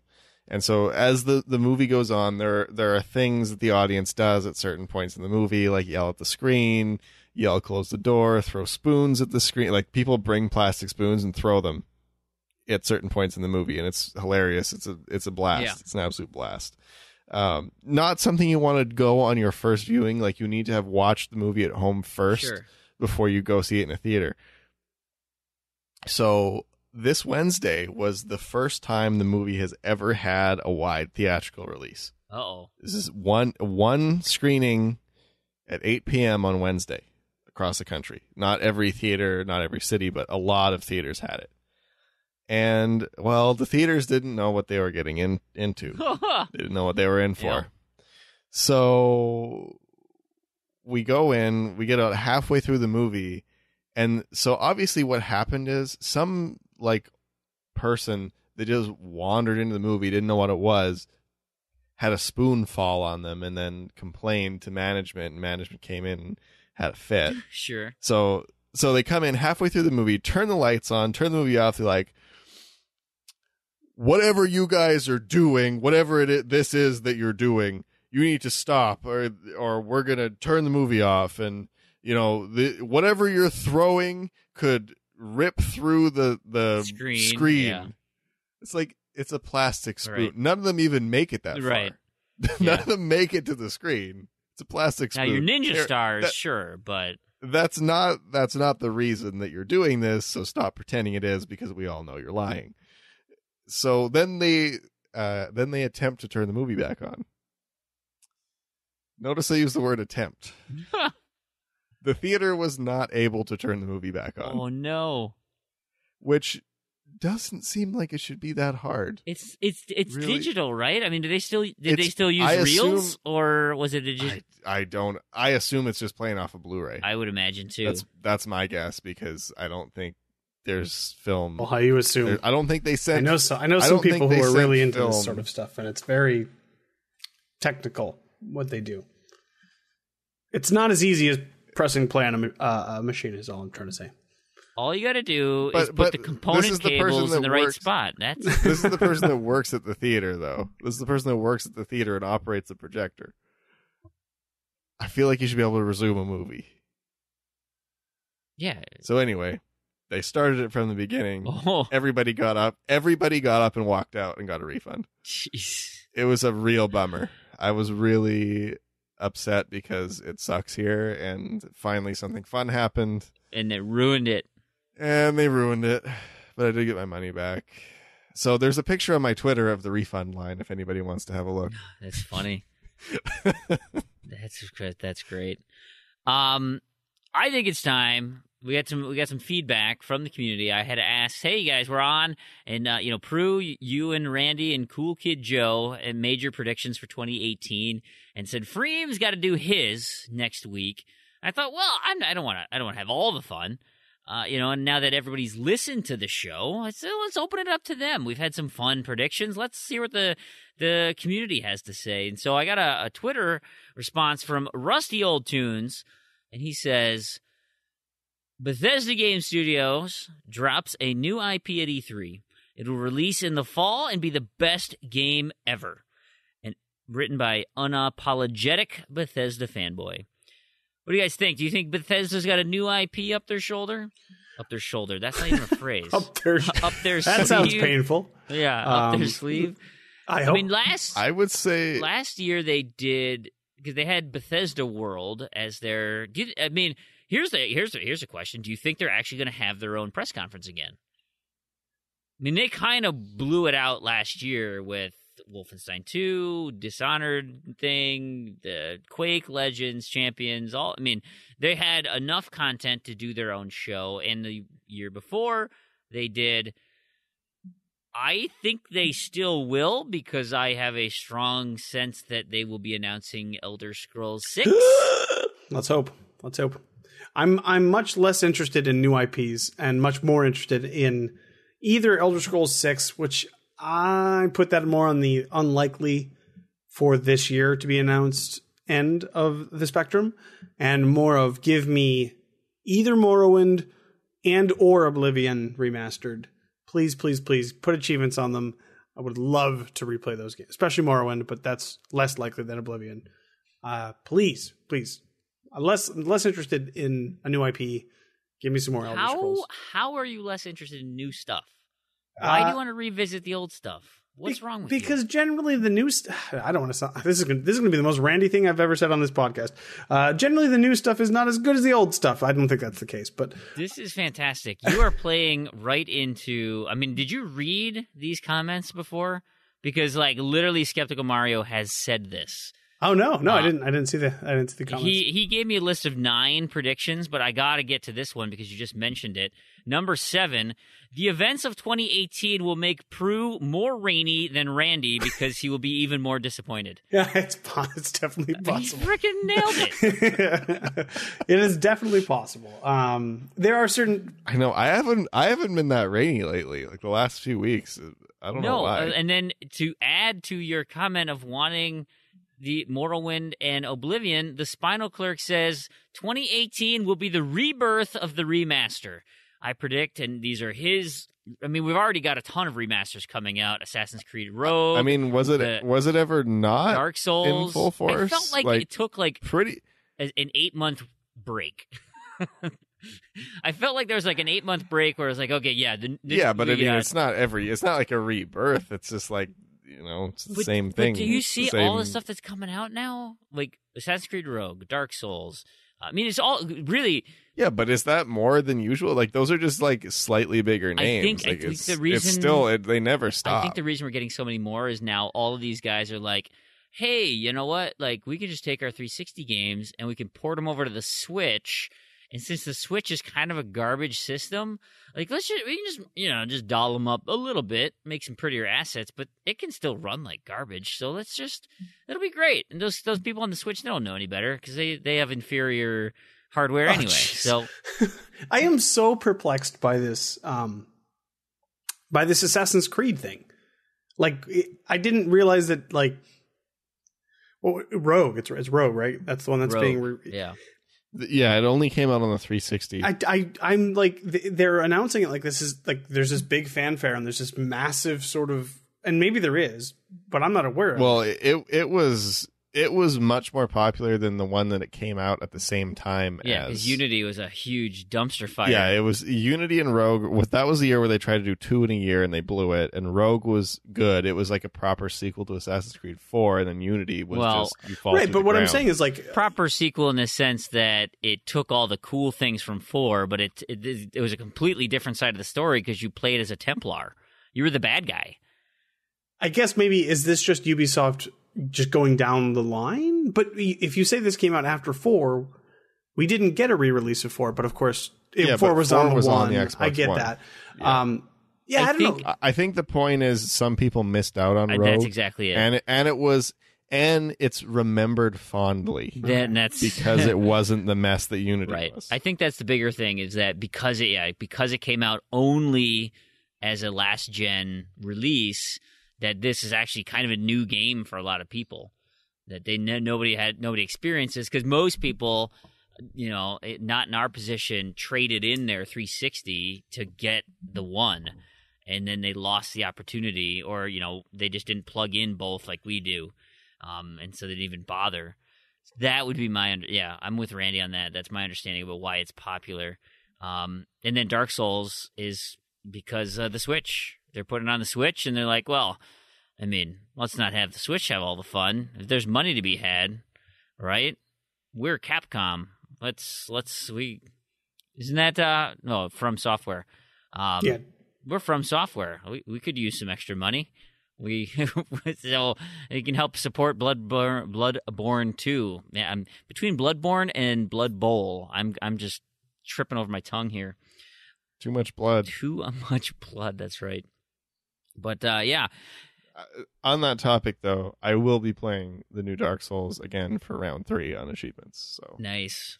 We should hear Spinal Clerk's his remasters. He says, I predict that Volition remasters the original Saints Row trilogy in the hopes to make all the money they lost on Agents of Mayhem. Now, I'm going to disagree with you strongly on this one because I actually have something to back this up. I tried to find it before the show, but I couldn't find it. But a few years ago, this was somewhere around Saints Row 4's release. Some part of Volition or somebody from Deep Silver did an Ask Me Anything on Reddit, because somebody asked about Saints Row 1 and 2, and they really don't like to go there for some reason. Like, there's a very, very strong opposition to those didn't happen. What's that game? I don't remember those games. It started with Saints Row the 3rd, right? They basically told this. See, this is when Volition died to me. This is why I remember this so vividly. Sure. They basically said, "No, we will never remake those games. Get with the times, Gramps." Get off my lawn. Brilliant. I'm pretty sure they like word for word said, "Get with the times, Gramps," which is a terrible thing to say ever. Like in any non-joking situation. And, basically a big middle finger to all the fans of the original Saints Rows that were good games. I mean, could they take, like, my understanding, if that's the case, is that they wouldn't want to, because 1 and 2 were serious games, right? Like, they weren't as ridiculous and over the top. They were still. They were serious-ish. Like, the general storyline was serious, but there was still lots of comedy and over-the-top things. But in a way that was not so excessive, right, that it was so overdone in 3 and 4. Like, 3 could almost pull it off. It was a little too over-the-top, but there was still some comedy to be had there. Where 4 just...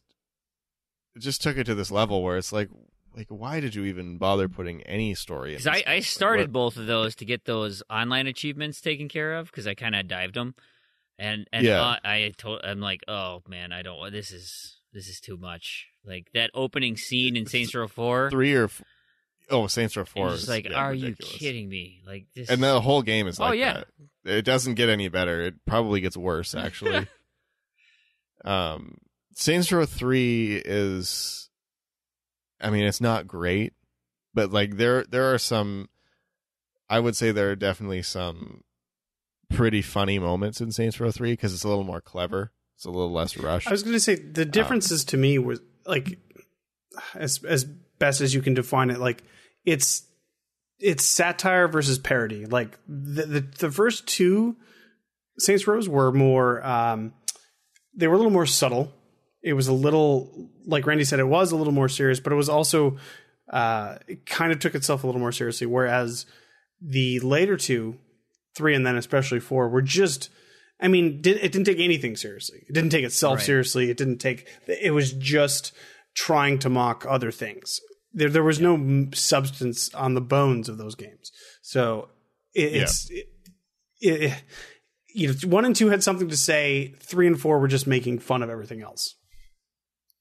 Yeah, and 1 and 2, like at their core, like the storyline had value. Like there was something of value in that storyline that was interesting enough to pay attention to, and it was filled with those comedic moments, the comedic characters, and just kind of like the city in general just having kind of a comedy element to it. And then 3 and 4 were just like, well, what do you think about Spinal Clerk's other saying that EA will remaster the Dead Space series? No. Huh? Anything? No. Do anything for you? I don't know. If they don't And do, it's too soon for Dead Space, I think. no, I don't care if they do it or not. But if they do Dead Space before Mass Effect, I'm gonna have some words with. Well, how about this one? Because he says to top it all off. And before we continue, in closing on Saints Row, I don't think there's any more to do with Saints Row. I think that series is dead. Done. I could see. There will be no more anything to do with Saints Row. It's been done to death. It's been driven into the ground. It's worthless now. I disagree. I think you'll get a reboot, a gritty reboot. Really? No. I don't know. I don't care enough to be on either side of that argument, but to completely eliminate a franchise that is semi-lucrative, I don't see that happening. Well, I mean, I don't think it's been lucrative for a while. Like it was lucrative at 3, and then they've been running it into the ground since 3 came out. That's why I think you let some time pass and you come up with a weird Saints Row offshoot where you can capitalize on the name, but you eliminate any sort of expectations of a giant open world AAA game. I don't know, like Steelport.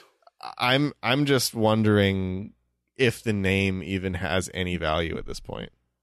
Yeah, sure. I mean, I'm sure it does, but we'll see. I mean, it would get a sale from me. Well, depends. It depends if it's a protest buy or not. If it's a protest buy, it'll be used. They won't get any of my money. But Spinal Clerk's final, just to top it all off, we get the glorious news of a My Horse and Me Too backwards compatibility announcement. That's what he's excited for. That would be a glorious day. I still was haven't going to say, played maybe it. I'll play it if it goes backwards compatible. Maybe I'll play it. There's a comment by Lord Chibello who agrees that he thinks Minecraft 2 is coming. He says he's been calling it since Microsoft picked up Mojang. Was that yours, Randy? Or no, you, Proulx? It was mine, and it was actually what I considered. And to be fair, I laid out some pretty far-fetched predictions. It was probably my most far-fetched prediction. I like the follow-up comment to this, and I think it kind of raised a good point, like with that big update that just came out. Yeah, from Unfading Shimmy. That I agree that I don't think that they're really looking for a Minecraft 2, because if they were going to do it, that update probably would have been it. Because like that's the update that just brought everything together, and now everything can play together, everything is compatible. I have no doubt that there is some sort of team somewhere in some enclosed room working on Minecraft 2. I don't think that we're anywhere near seeing it. it could be 2, 3, 4 years off. But the whole point was to do kind of fun, off the wall, crazy, wow, I didn't see this coming sort of prediction. Yeah. And that would be it. I mean, that is a plausible thing that we could see potentially this year. I don't think it's likely to happen, but I do think at some point we would definitely will see Minecraft 2. It won't exist forever as its current state. What I envision in a Minecraft game is like similar to Telltale would be, like a 2D character platformer or something, like something that's a dramatic departure from the creative building, but uses the concepts there. Oh, so something separate. Yeah, that they just try to, shoehorn in with, oh, you like Minecraft? Maybe you'll like this Minecraft first-person shooter. I have a title for it. Minecraft Nuts and Bolts. I was going to say Minecraft Universe or Minecraft, like an MMO or something like that. Or there's lots of they paid billions of dollars for Minecraft. It's not they're not done with it. That's for sure. Yeah. Unfading Shimmy said that so I'll just read his comment that Randy alluded to. Microsoft would not release a new Minecraft, especially after releasing the Better Together update.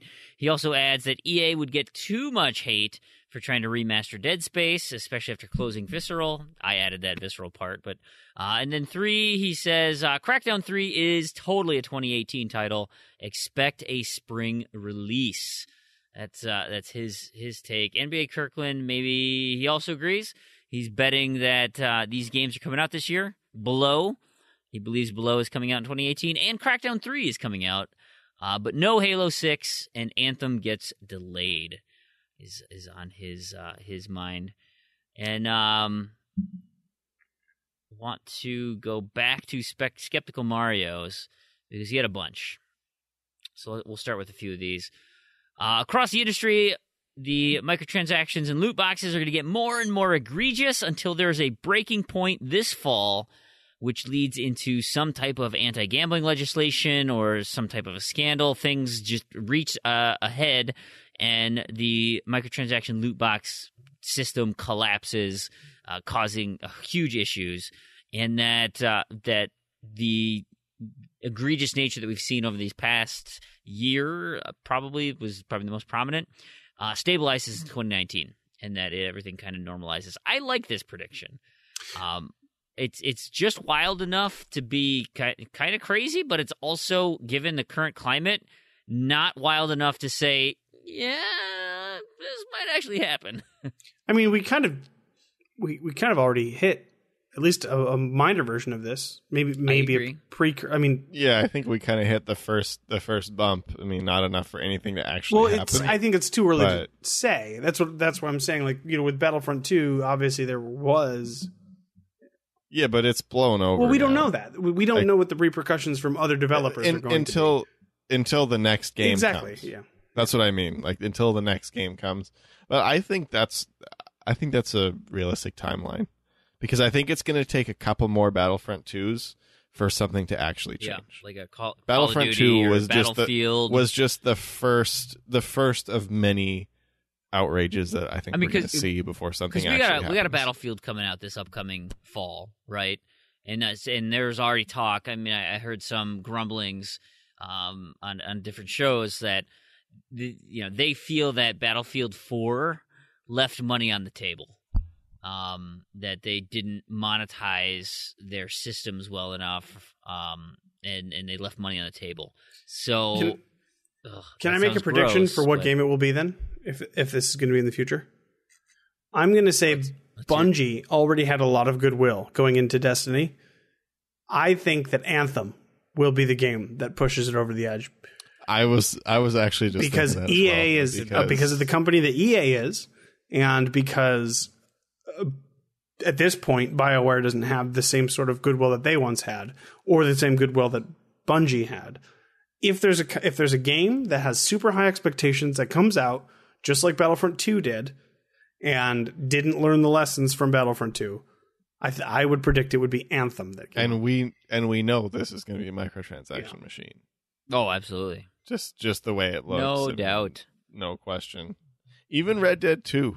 Red Dead 2, I think, if it's done too much, could be one of those games. Because I think the key that you said is high expectations. But the problem, the difference, I think, and this is important, is that even though Rockstar is focusing less on the single player, they're still going to deliver a compelling single player experience.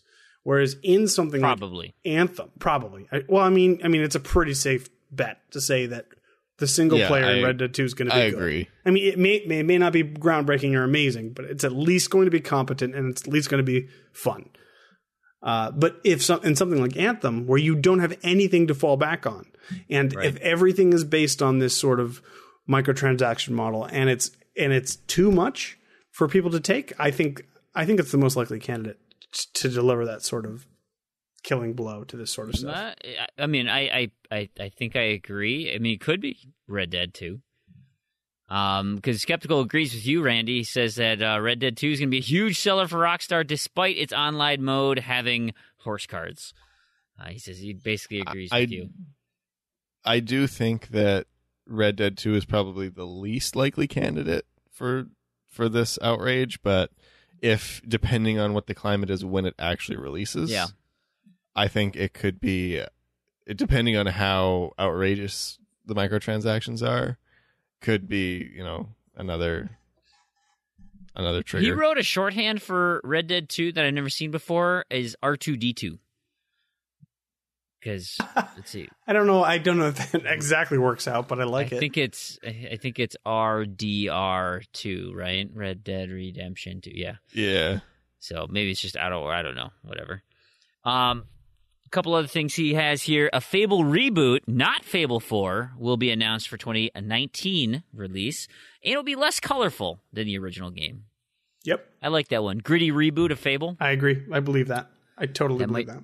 Might be coming up later in my announcements. He says 1v100, so 1 versus 100 will not come back, but Microsoft will announce something similar that uses Mixer's Hype Zone. You guys watch Hype Zone at all? Nope.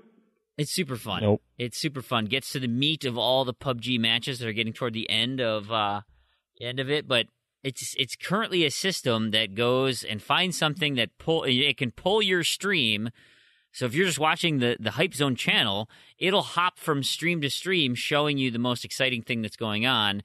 And in this instance, PUBG, when you've got 20 or so people left in the match, and or a tight window in which to look at, if you had a similar game, like a game show type game, you could log into this server, be streaming something on your box, and then Hype Zone jumps to your screen. Now you're the live box. And you can be the one answering questions. You can be whatever. So I have literally a perfect contemporary vehicle for this platform for this. Right? Have either of you heard or played of HQ Trivia?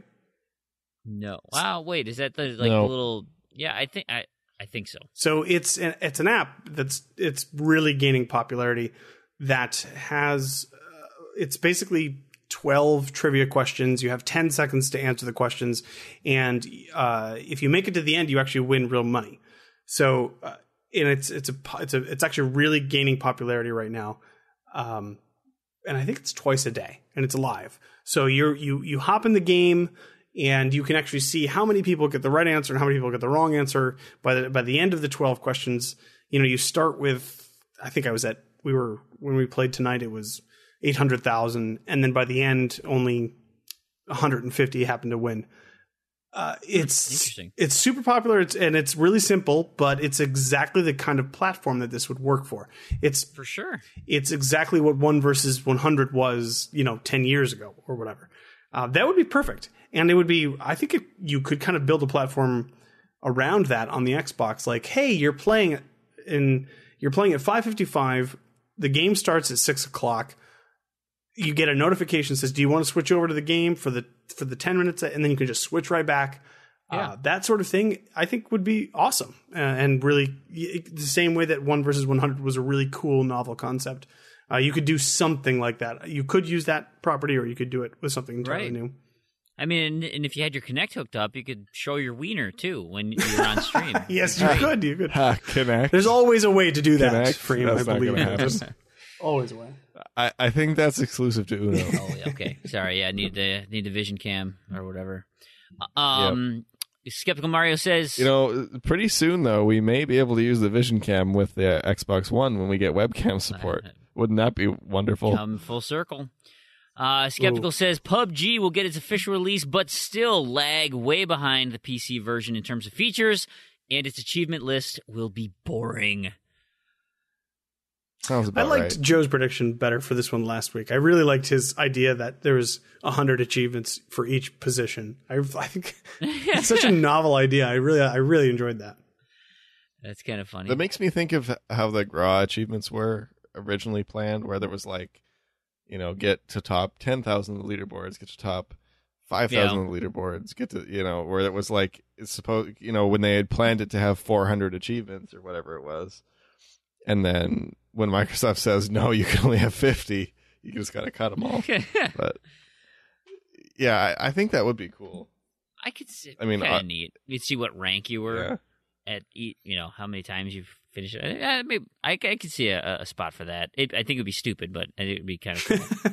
Stupid and cool at the same time. I do also think it would be stupid and annoying, but it would also be kind of fun and cool. Like it's like half and half. How about this one? Sea of Thieves scores less than 80 on Metacritic because of the hype. It has a poor launch, but looks pretty good by the end of the year. That they add a lot to it, and it's fun to play. I like that one. I think that's totally. Yep. I think that's going to happen. Right. Yeah. And then the last two. Only one Telltale game is going to be announced this year. One new Telltale game will be announced. They'll clean up what they have, and then have one new one coming out. And because they fired a bunch of people from their studio. As long as it's Telltale Star Trek, that's fine with me. I'm totally okay with that. That's my big prediction. The final thing he has to say is that the most egregious remaster of 2018 will be the Far Cry collection. Hasn't that already happened, kind of? Well, they have the Apex... they have the one that's Far Cry Primal and 4 are bundled together. I don't think... No, but like Far Cry... Oh, no, it's just Far Cry 1 that got remastered, I think. Yeah, never mind. Chronos, this is a non-game... Well, this is a gaming community question or prediction, but Chronos says that Redemption Denied and Smirnov, that team, does not win the GTA SC, but they do make it to the finals. So, I don't know if he knows something. Is he going to win it? Yeah, that's probably not the case. I've got my predictions, guys, and I'm calling them Fream Gnostications because Big L was upset. Not Randy's Ring Cloud Roundup. Those are good. Those are yours. And Big L was upset that they weren't called Predictions. Predictions. That's the one. There you go. Yeah, I was upset too once he told me that. I'm like, man, I should have called that. Yeah. Predictions. Okay. So I gave you one of my silly ones, was the Dreamcast backwards compatibility. Yeah, that's not actually going to happen. But I do have 6 here that they might be up there. And then I have one. Let me do the non-Xbox one that I haven't seen anywhere, but I believe that Sony. I do agree with the Kotaku article that Sony will announce a PlayStation 5 this year. I also believe that they will announce a new handheld device to compete with the Switch. That they're going to redo the Vita in some iteration and have a Switch-like portable gaming device. I don't know about that. Yeah, I could not disagree with both of those predictions more. I don't think we will see one peep about new hardware from Sony this year. No way. We'll see. And Sony has had a rough go of it in handhelds. Yeah. I mean, even the PSP that was pretty successful was not really that successful. They're not going to rush back to that market. There's no way. I think they're trying everything that they can do. I think they're going to iterate on the Switch and do more power. They're not hurting. Yeah, they're okay for sure. Like, I think they're doing pretty all right. Like, I think that developing a new the mobile market is so full right now that Nintendo is really the only company that could possibly compete in it.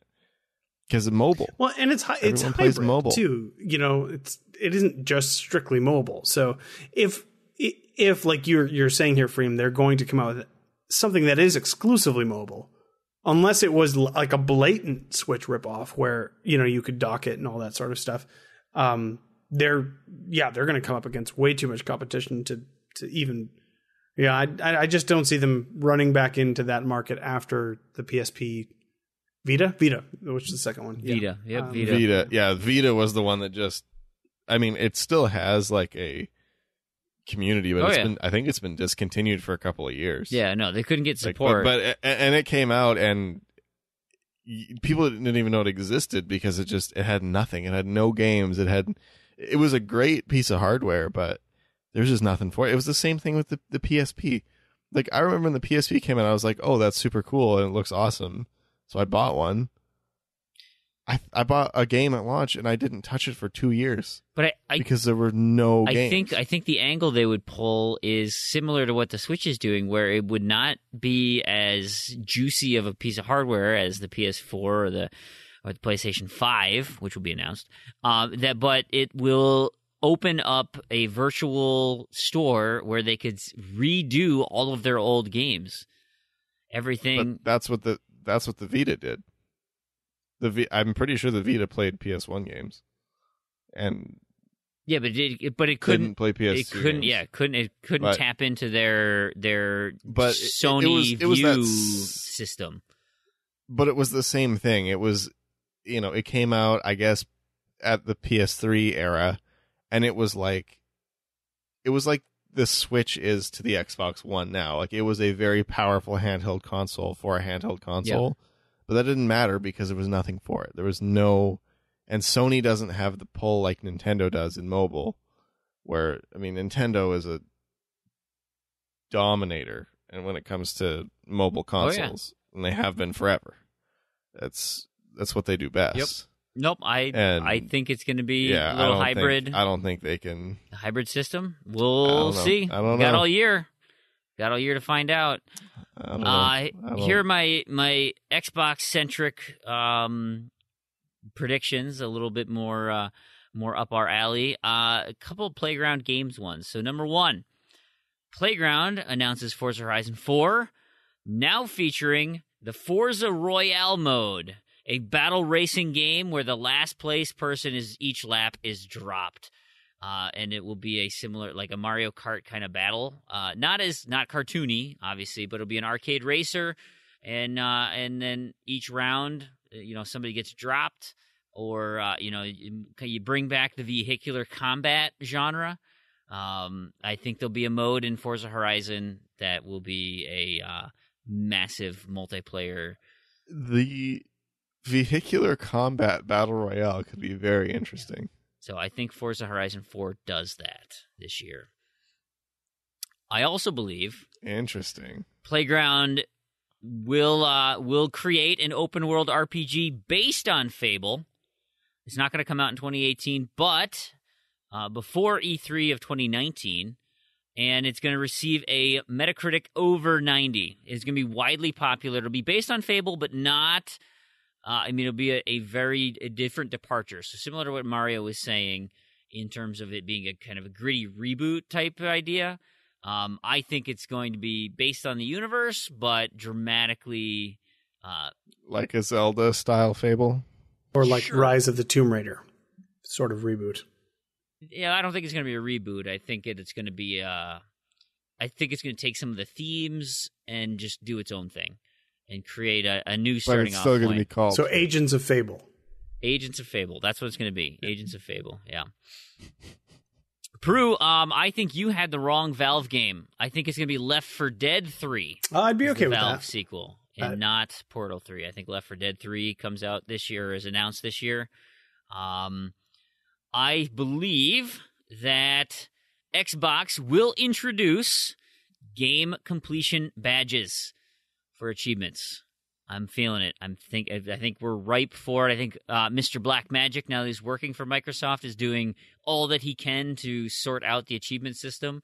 And I believe he wants completion trophies, badges, medals, whatever you want to call them. There will be something. The big question: year. Does it include DLC? It totally does. Okay, so you can lose your badge or whatever. Yep, I feel that that's going to be the direction that they would go. And you got to pitch it that way to push DLC sales. yeah, that's kind of. I'm okay with that. It just has to be consistent and laid out from the get-go. Let's see. I'm trying. Which one should I do next? I'll do this one. Activision will indeed launch a new Skylanders game this year, and it will be the last one ever. The Toys to Life market dies in 2018. But are you ignoring Amiibo? Amiibo is not Toys to Life. Amiibo's not really Toys to Life. Okay. I mean, I don't know. I is, don't know how you're really. differentiating. Amiibo is like a fancy USB stick with some DLC on it. Okay, I'm not really seeing the difference. Are there any games where you put your Amiibo on your console and it appears in your Smash game? Brothers? Yeah, certainly. No. So in Smash Brothers, you have access to those characters without the Amiibo. It just no. saves data. It's a unique character that you can save. Character or skin? No, it's a unique. I mean, it's a. I can play. So the only as way Samus. to play as that character. Yeah, I can play is as to Samus. own Hang on, the toy. Hang on. Okay, so in let's say Disney Infinity, let's say I had an Iron Man character, right? Yeah, it's my Iron Man character. I put my Iron Man character on the portal, and I level him up to level 5. Now I can take that Iron Man character and bring him to my friend's house, but he's still level 5 because it's been saved to that character. It's a toy to life, right? It's the exact same thing with Amiibo. Yes, but the only other thing with that is you cannot access Iron Man without that toy. Correct. Iron Man is locked behind that piece of hardware. That is a toy to life. Where Amiibo, my understanding is even in Smash Brothers, you can still always play as all the characters except for DLC. You don't need the Amiibo to play as Bayonetta. You don't need the Amiibo to play as whoever. I'm on Randy's side. The Amiibo is just bonus stuff, yes, right? it saves Saves your character data.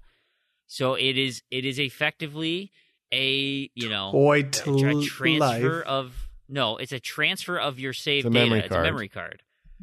That's not a toy to life because you can if you left the toy in the car, you can still play as that character in the game. Okay, I'll have to think about it. I consider them definitely they are literally just figurines with chips in them. Yeah. They're similar, but Amiibo doesn't have the same thing as like a Skylander. To me. They are different. I'm sure that there are other games significantly different. Amiibo is more of a toy. A Skylander is more of a DLC. Okay, that's fine. So anyway, Toys to Life dies. Anyway, this is it, guys. Last year, we do get a Skylanders game though. That's the final hurrah. But that's the end of it. The last thing of my predictions is the Battletoads. They exist as an Easter egg in Sea of Thieves. Someone will find those stupid frogs on an island somewhere in Sea of Thieves. I guarantee Rare put those goofy bastards into the game. They do that cheeky type crap all the time. I guarantee they're in there. I hope they are. And I hope they're very hard to find. Or maybe they travel. They move like mermaids. You have to find the Battletoads. Could be. And there's an achievement for it, a secret achievement, find the Battletoads. Could be. It's called Do You Have Battletoads? I totally feel that's going to be in the game. That'd be awesome. I hope that's a rare thing. I'm kind of tired of the rareness. I don't know. I'm going to see what Sea of Thieves has to go in the closed beta, but I don't like their kind of brand of humor. I just think they're wearing thin. I need to see something else from them. Anyway, we did have 2 questions non-prediction related. One from Planting, who asks, is there anything you won't play? Yep. Like any games that you're just, no, not happening. Not at all. Destiny 2. You absolutely won't play. And Anthem. For much the same reason. Honestly, I snark on Destiny a lot, but I think that game has soured me so much on that type of game that I won't play The Division. I certainly won't play Anthem. I'm not interested in that type of game. To me, I don't even know what we call them. What is sort of open world, mostly empty kind of interaction, halfway online game, open MMO. I don't know. I don't know what we call them at this point because they don't have a. I think they're called shared quote unquote shared proper name. Yeah. I don't after Destiny. I have no interest in it, and that comes out to me as the first thing that I'm going to say no to. I will not play Destiny 2. I won't play The Division. I won't play Anthem. No thanks. And I feel like those games we'll see them more frequently in the future, and I don't see the appeal. And I'm not, of course, I could be open to maybe in the future some awesome version of it comes out and I'll try it. But as it exists right now, absolutely not interested in the least. Yeah, there's not really any game I wouldn't be willing to try. I mean, I'm hesitant to play fighting games. I'm hesitant to play racing games. I don't like games that are not completable, even though, uncompletable can even mean, a game that requires 200 hours is effectively non-completable for me. So, I'm a little hesitant on those, but I can't think of a single game where it's no, absolutely not. I mean, maybe if there's some political controversy, the developers of this, they're known child pornographers. Okay, well, I won't support that, but I think that's a pretty easy. Yeah, but if somebody brought the disc over to your house, would you play it? No, I mean, if I knew, they don't get any money. Yeah, but if I knew, I'd still feel pretty wrong about it. Hey, you want to play this game from these Nazis? I'm gonna pass. Thanks. I don't need to see any of their propaganda. I don't think there is anything I wouldn't try. Now, obviously there's lots of things I won't put on my tag. Yeah. But in terms of trying a game, I can't think of any situation where there would be a game that I wouldn't try. On the Xbox. In general. So, I mean, in general, would you do Shower with Your Dad on Steam? Sure. If somebody came over to my house and had it on there and they're like, that's what we're gonna just try games today. Shower with Your Dad simulator comes on, sure. I'll play it. I'll try it. It's just most of the time it's I've got so many games that I would rather play and not enough time to play everything that I'm not just gonna go around trying every game. But I can't think of any situation where there would be a game that I wouldn't try, that I would flat out refuse to try in any situation. Yeah, I can see it. Actually, there's a dude on Disney XD. I'm not going to rant about it. Oh, here we go. Everybody get ready. No, I'm not going to stream about it. But there's a dude on Disney XD, and I forgot his name, but he plays garbage Steam games in this fake room that he has set up. The sound stage is supposed to look like his bedroom. He's supposed to look like a YouTuber in his bedroom. But there's an episode where a dude came in to give him a backpack, and so he opened the door to his quote unquote bedroom, and it was a studio hallway. It looked like Saturday Night Live hallways. No, it's the house's hallway. That's really He's a interesting. YouTuber in his bedroom. That you put corporate linoleum tile and very don't pee on my back and tell me it's raining. This is garbage. I know exactly what you're doing. Anyway, and he'll stream, and that was Fream just streams hot garbage constantly, and talk over him and try to make a bit out of it. It's that's a thing. That's a thing that exists. Fine, whatever. Hey, yeah, okay.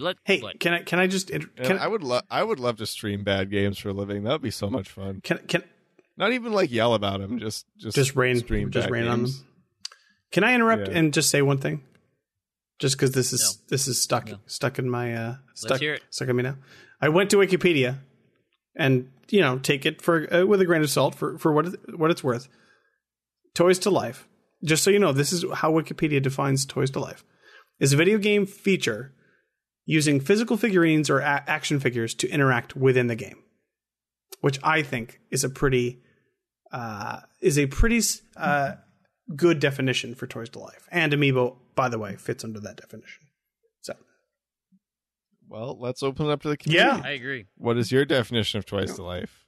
I agree. I am with Randy. I do not believe Amiibos are toys to life. I believe they're figurines that contain that interact with video games that in save data. a lifelike fashion. No, they don't come to life.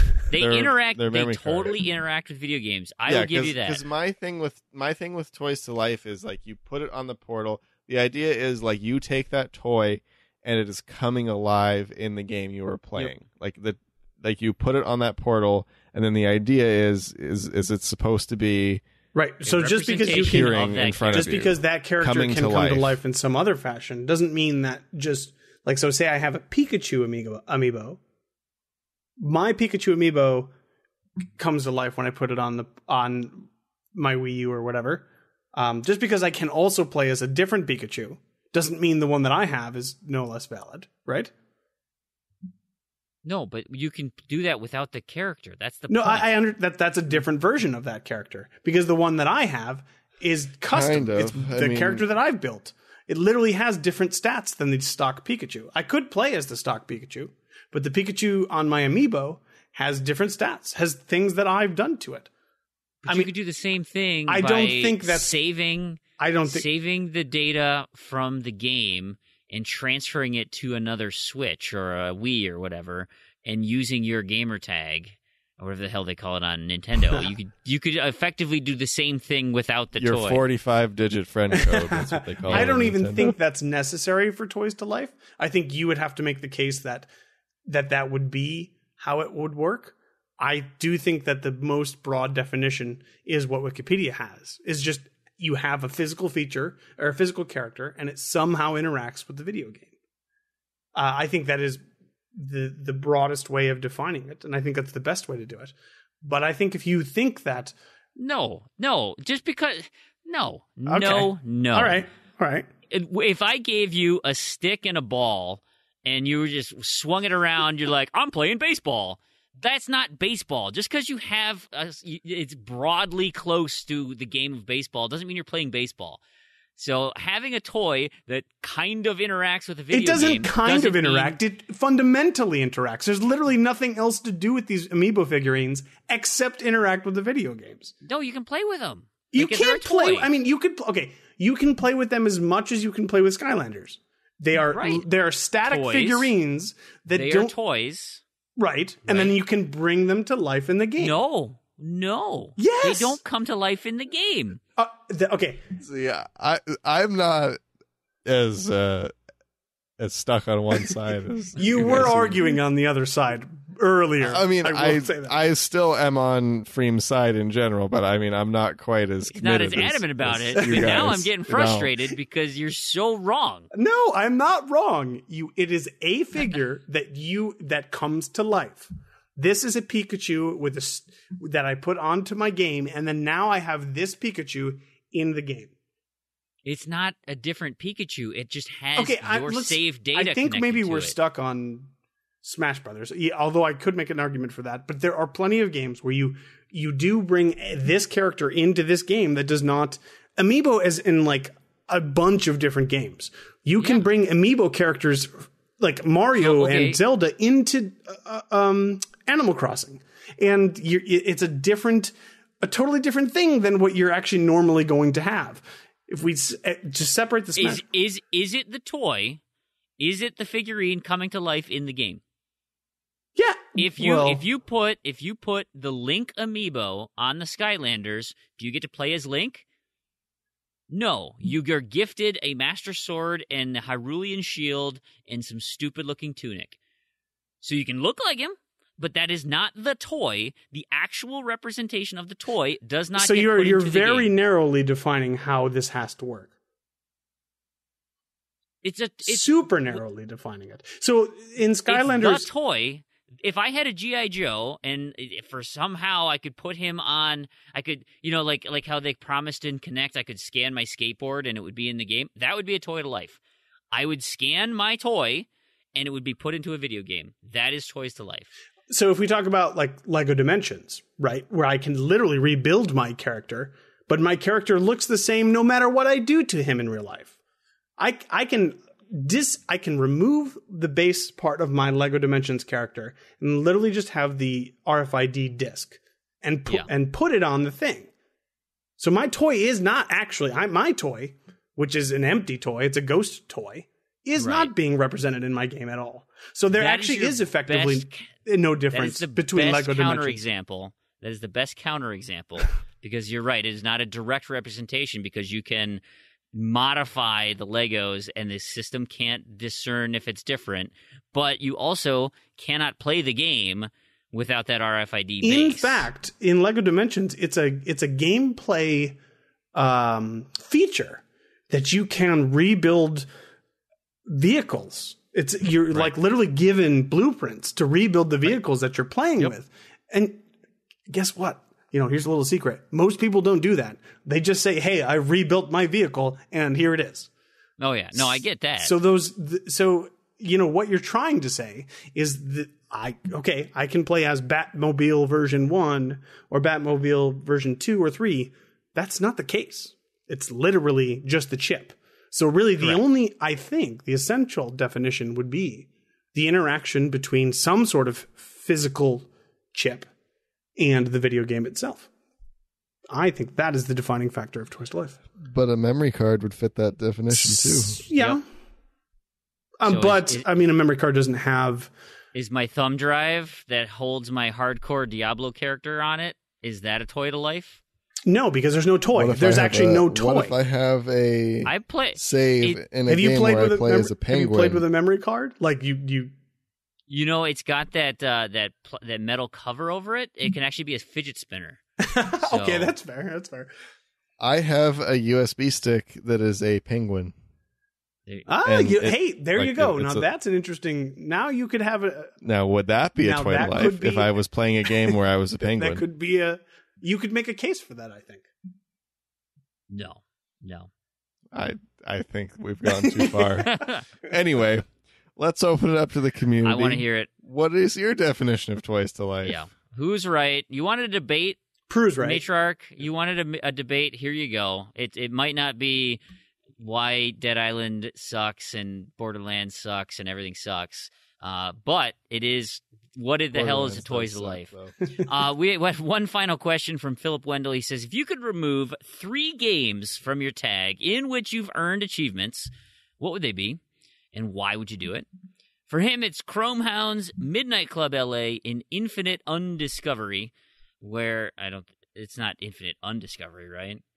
Isn't it Infinite Discovery? No, it's actually called Infinite Undiscovery. It's Undiscovery. He said, where I earned only 5 Gamerscore and totally lost interest. Those are his reasons. I have more than 3, so maybe I need help paring mine down, but I'll give you guys an opportunity. You got to pick 3 because it's going to... that's the point. It's supposed to be hard. So let me... Because I've got more than 3, too. You got to pick 3. Let me give you my 7, and then let me ruminate over Your 7? Yeah. 7. No, 3. You get 3. Pick 3. You only Fream's get 3. Inflated list. Yeah, but they're bad. You only get... They're all bad. That's the whole point. So are mine. You wait. I could have one more. Right. I only get 3. Right. You give me 3. Your 3 then. Okay.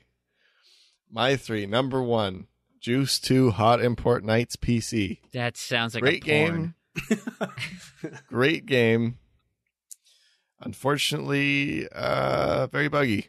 So I cannot complete it. It has 17 discontinued achievements. I have none of them. And it keeps me from 100% completion on Games Windows Live, which bothers me very much. Number 2, Nexus.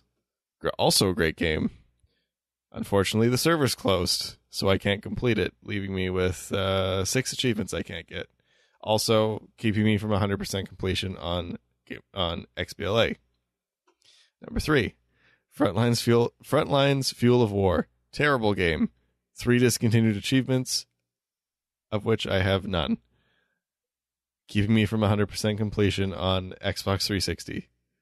Those are my 3 games. What's your 4th? Is it another one that prevents you from completions? Okay. Yeah. Well, sort of. So, Skate. I can technically still possibly complete Skate.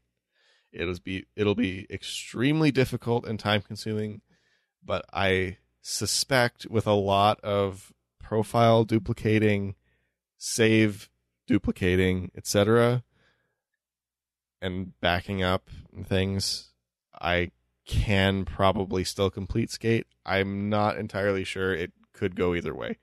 Okay. Yeah, if I could remove Skate, I would, but You only got 3.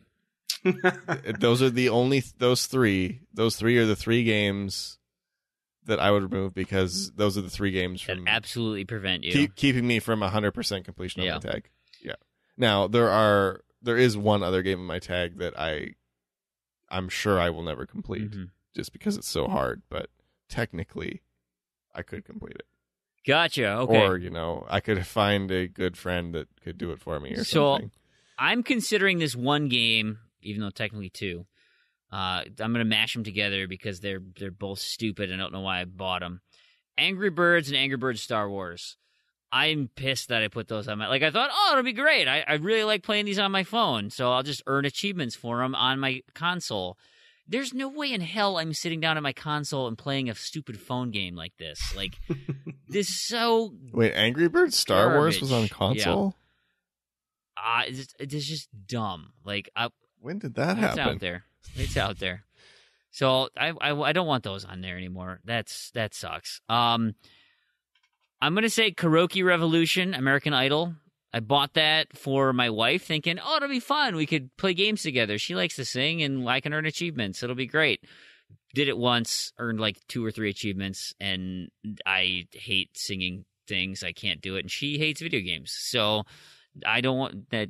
I'm pissed that that's sitting here, and it's a big box, and so it looks dumb inside my, the ottoman that I hold all my games in. And the other one, I'm going to go with Crackdown. I Really? have no interest in playing Crackdown at all. Shots fired. Yeah, I did not. Really? I literally only dived it. But after hearing, like, trying to find all the agility orbs and doing all that, it's like I don't have time nor want to travel back and visit that. I have no interest at all in Crackdown. So I'll put that on my list. But, by the way, Fream, if you want to get rid of that American Idol box, I will happily take it. Oh, yeah? Honorable mentions, Crinkle Crusher. I hate that game. Thief. I really don't like first-person stealth games, turns out. So I don't know why I bought that. And number 2, James Bond 007 Legends.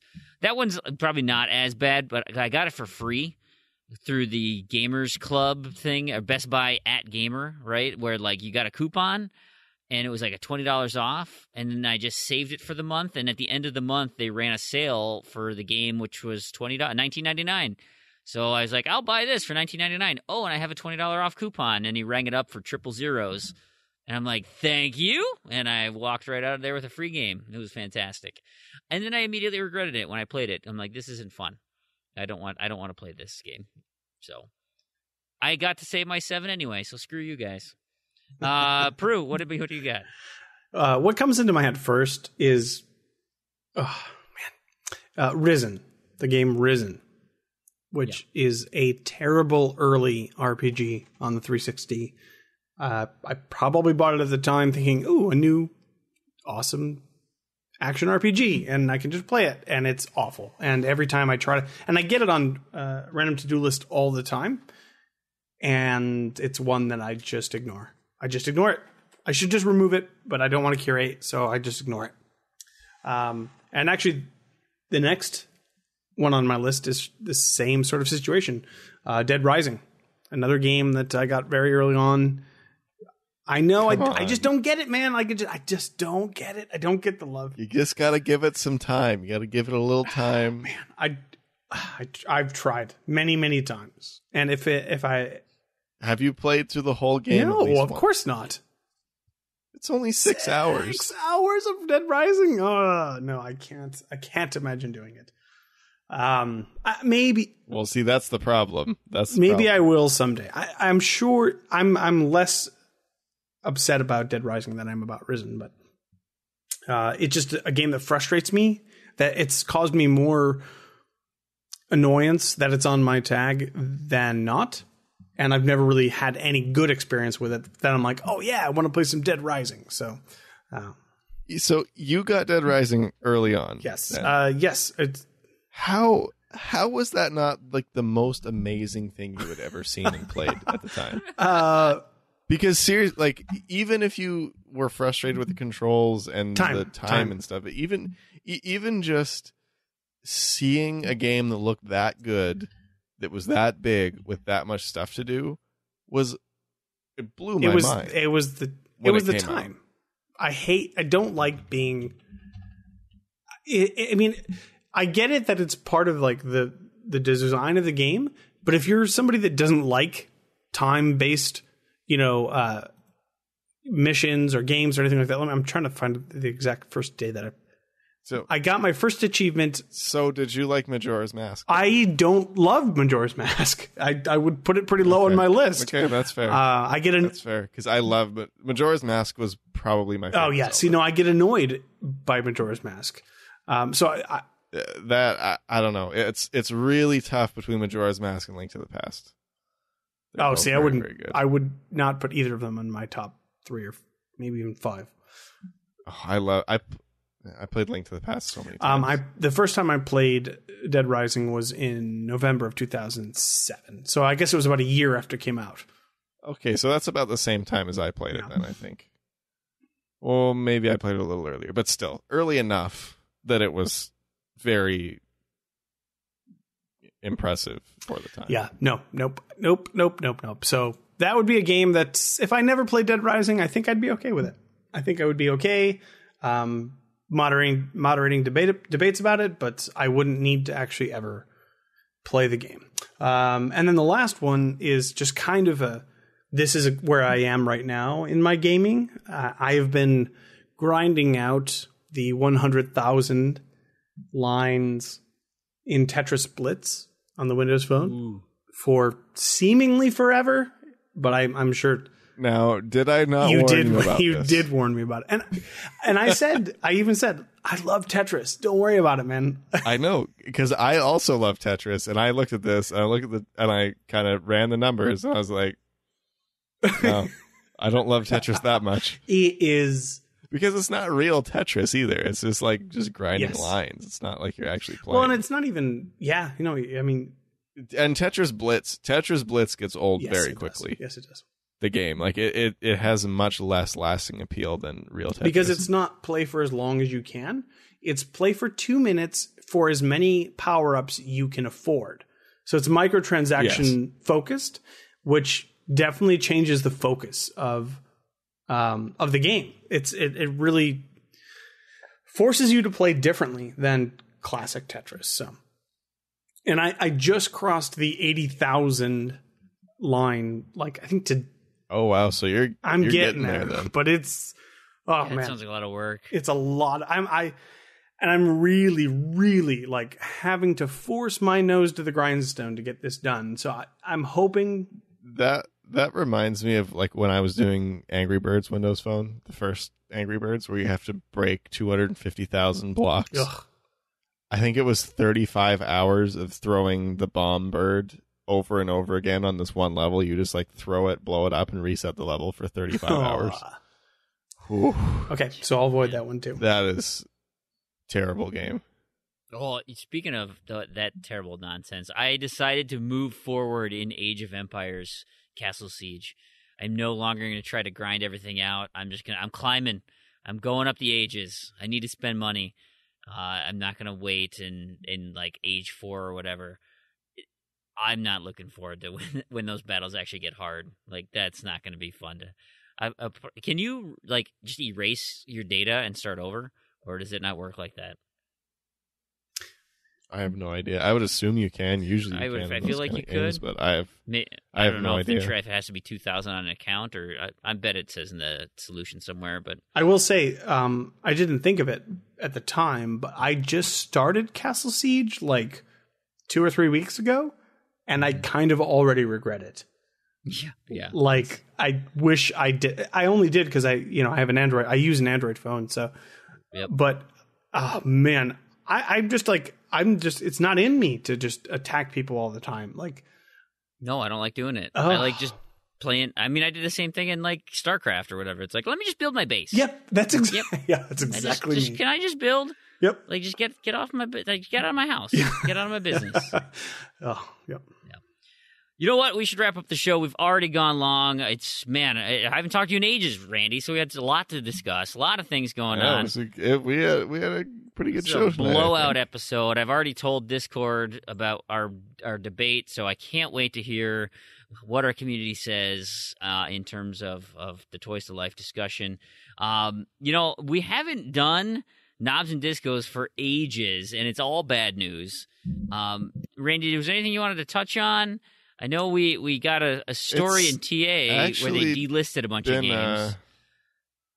Yes. So that's a bummer. I don't have that list handy, but yeah, it was like 10, more than 10 when you include the games on demand, but some of those are still available on disc. Are they? Okay. The only Knobs and Discos this week were Rugby 18. 4 achievements were fixed. Yay! Or a workaround was found. Yeah, so no doom and gloom this week. At least not yet. That list of games, True Achievements had them. It was Ares, Extinction Agenda, Chime, Deathspank, the Baconing, Greed Corp, Polar Panic, Runner 2, Future Legend of Rhythm Alien, The Adventures of Shuggy, and Zodic. Those were the ones that were officially delisted. And then those games on demand ones that you said were pulled from the marketplace. Darkest of Days, Death Smiles, Raiden Fighters Aces, Record of Agarist War, Record of Agarist War 0, and Ski-Doo Snowmobile Challenge. So those were the ones listed in the article.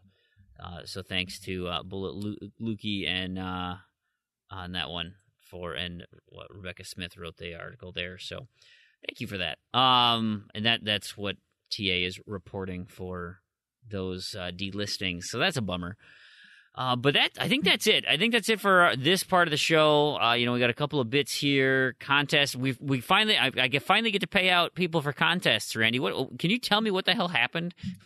Yeah, so it was a little bit of a mess there. So partially because I was traveling and was forgetting, etc. But then when I went around to buy it, so normally I go to the Microsoft Store every month and buy gift cards for giveaways because they'll let you buy multiples, because GameStop and Best Buy won't let you buy more than one digital gift card of any dollar value. Yep. And Microsoft Store will let you buy as many as you want. Well, so, the last few months I've been buying gift cards. Usually it takes a few minutes or a day or whatever for it to get processed because they, it's suspicious activity or something when I buy 4 gift cards. So I went and tried to do it again. It says, nope, you can't buy anything. You have to call us. So I called them, and they're like, yeah, you've been buying a lot of gift cards, and and like the guy on the phone was really good about it and nice about it too. He's like, but I'm glad you called, but kind of understand, that's a thing that people that are scammers tend to do, or so what'd you tell them? I was like, yeah, don't worry about it. Like, I understand. And so he's like, yeah, so we're just gonna send your case to the management team or whatever, and basically permanently unlock your account, or like put a note on your account that, yeah, you buy gift cards. Because I told him, like, I buy gift cards all the time because I give them away in giveaways every month. And it's like, yeah, it's no problem. Really, they just need you to call in and verify that you're a human being, not a scammer. Yeah. You're not a scammer, and you actually want to buy these gift cards. The thing that I thought was weird, though, is like I've been doing this for however many months. Yeah. The money always goes through. There's never been a credit card claim. Right. So, and it's not like these are really excessive numbers. Yeah. I mean, it's like 4 a month or 5 a month. Nothing crazy. It's not super crazy. So I guess it's weird that they're all in 10s and not like 50s, but still, it's kind of weird. Anyway, so that's why we're very behind. So hopefully that doesn't happen. I bought extra this month, so I think we have enough for 3 months, or almost 3 months good. now. Okay. So yeah, I see hopefully- I see the alert on my Discord of the codes, and so it's like, oh, I Yeah. should now actually send out the emails to all of you. So they're coming. Yeah, so hopefully people that are a little bit behind. It's partially my fault, partially they locked my account. That's funny. Oh, I have one story I want to tell, totally non-gaming related, real quick. So last night when I sat down to play some Plants vs. Zombies with the community, Z to Z Podcast presents Review Zed. All right, and thanks for that intro, assuming we're introed. So, back to another week of Review Zed. My co-host, Warren. Hey, Warren. What's up? Do we, I guess for listeners, should I do the giveaway first, or should we talk about G-Task first? Let's do the Always like giveaway. to talk about G-Task. Give the giveaway? Okay. Yeah. So what we're going to review today, it's a game called Albert and Otto. It actually just released on the 10th of January. This was published by Digerati and developed by K-Bro Games. So I'm lazy. Don't like to do a lot of work. So to figure out who's going to win this contest, we're going to do it via Twitter. But all I need you to do, now we're assuming that in the future, because when we're recording, I am going to draw for whomever, for one of the nice people that retweets when this episode tweet comes out. So I guess we're on episode 109. So retweet and follow at Z2Z, ZEDTOZED on Twitter. Just retweet the 108, whatever this episode's titled. If you want, just go hashtag free code maybe. I don't care. Maybe have some incentive, but otherwise I'll just randomly pick somebody that retweets it, and they'll get a code for Albert and Otto. So, do we want to talk about the game, or do we want to talk about G-Task? Well, It's our I first definitely want week to of talk about the G-Task. game. Okay. I mean, both are important, but I do want to talk about the game mainly because of my You love this love game, didn't you? of platforming. Okay, so this is a platformer. Now, did you do Inside? I started Inside. Did you do what was Inside? That was the sequel to. I'm trying to remember what that one was. No, not Lumo. That was something else. Limbo. Yes. So Yeah. Limbo, I thought this was going to be a lot like Limbo when I started it. And until I got to the first boss, I was really happy with it. Even repeatedly dying, like figuring out patterns, I was cool with that. However, when you start putting a time constraint on the learning of your pattern and maneuvering around it, that raises the frustration level to a new plateau. Yeah. So I guess for people, this is a. What was the other one we do? Did you do Monochroma with me? No, I did not. Oh, that might have been Randy. Which Monochroma reminded me a lot of. It basically, it's a two-tone, actually three tones, because there's black, white, and red. Minimal red. Game. Side scroller. If anything, you have some puzzles where you're supposed to jump around. And towards I guess it's the third chapter. It's not quite the middle, because there's 7 chapters. There is some platforming elements, but yeah, the boss fight, though, you only have to hit him 3 times, dude. Yep, it's the third time that frustrates me. I know. I just actually right before doing the show, I just did my defeat the first boss without dying, which I will be honest, that did take me. I must have gone through at least 20 run-throughs, because that would come to my complaint with the game. The timing mechanics, even knowing the patterns and knowing exactly when to jump. Yeah, I'm saying exactly. I know he has a 5-set pattern basically on that third part. Yeah. And waiting for either an errant rock to hit me for no reason, or for me to not be quite quick enough, because you have to actually start your jump before he even reacts. So you have to know what's coming and know the actual timing of what's coming. Oh, so what I did, whereas that's not required in the other ones. Well, you just stand in the middle. and you'll know if he's going to start to the left or the right. Then you just double jump over. What I found is this: those pads, like the whatever release the floors, if you stand on them, they're like gum.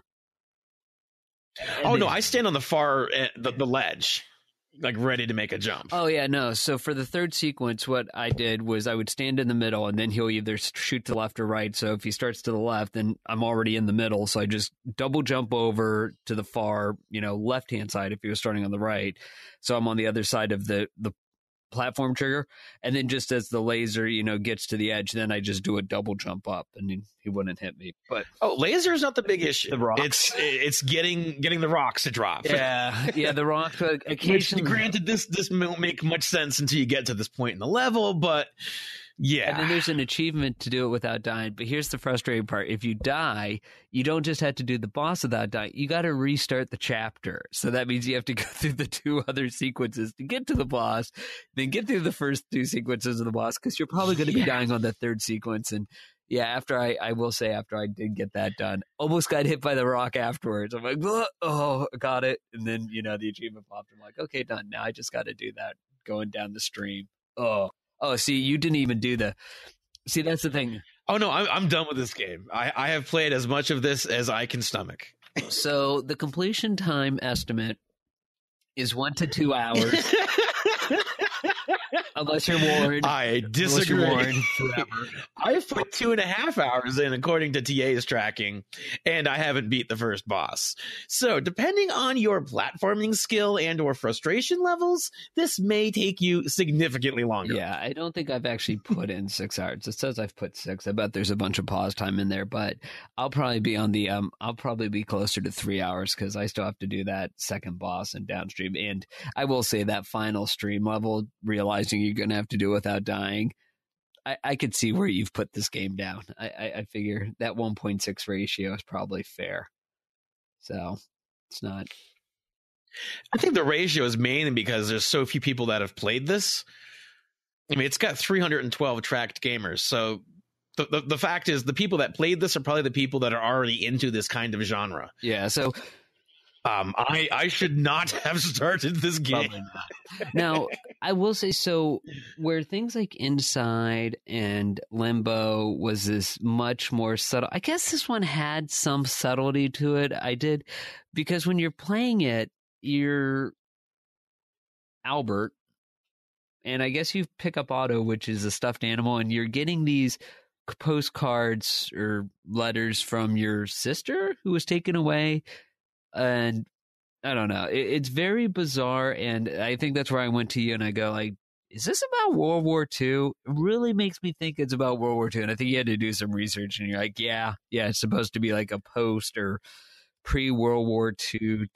It's supposed to be pre-World War II setting. Yeah. You get that sense. It's not like Limbo or, again, Inside, where it's a completely subtle, you'll have no idea what this story's about.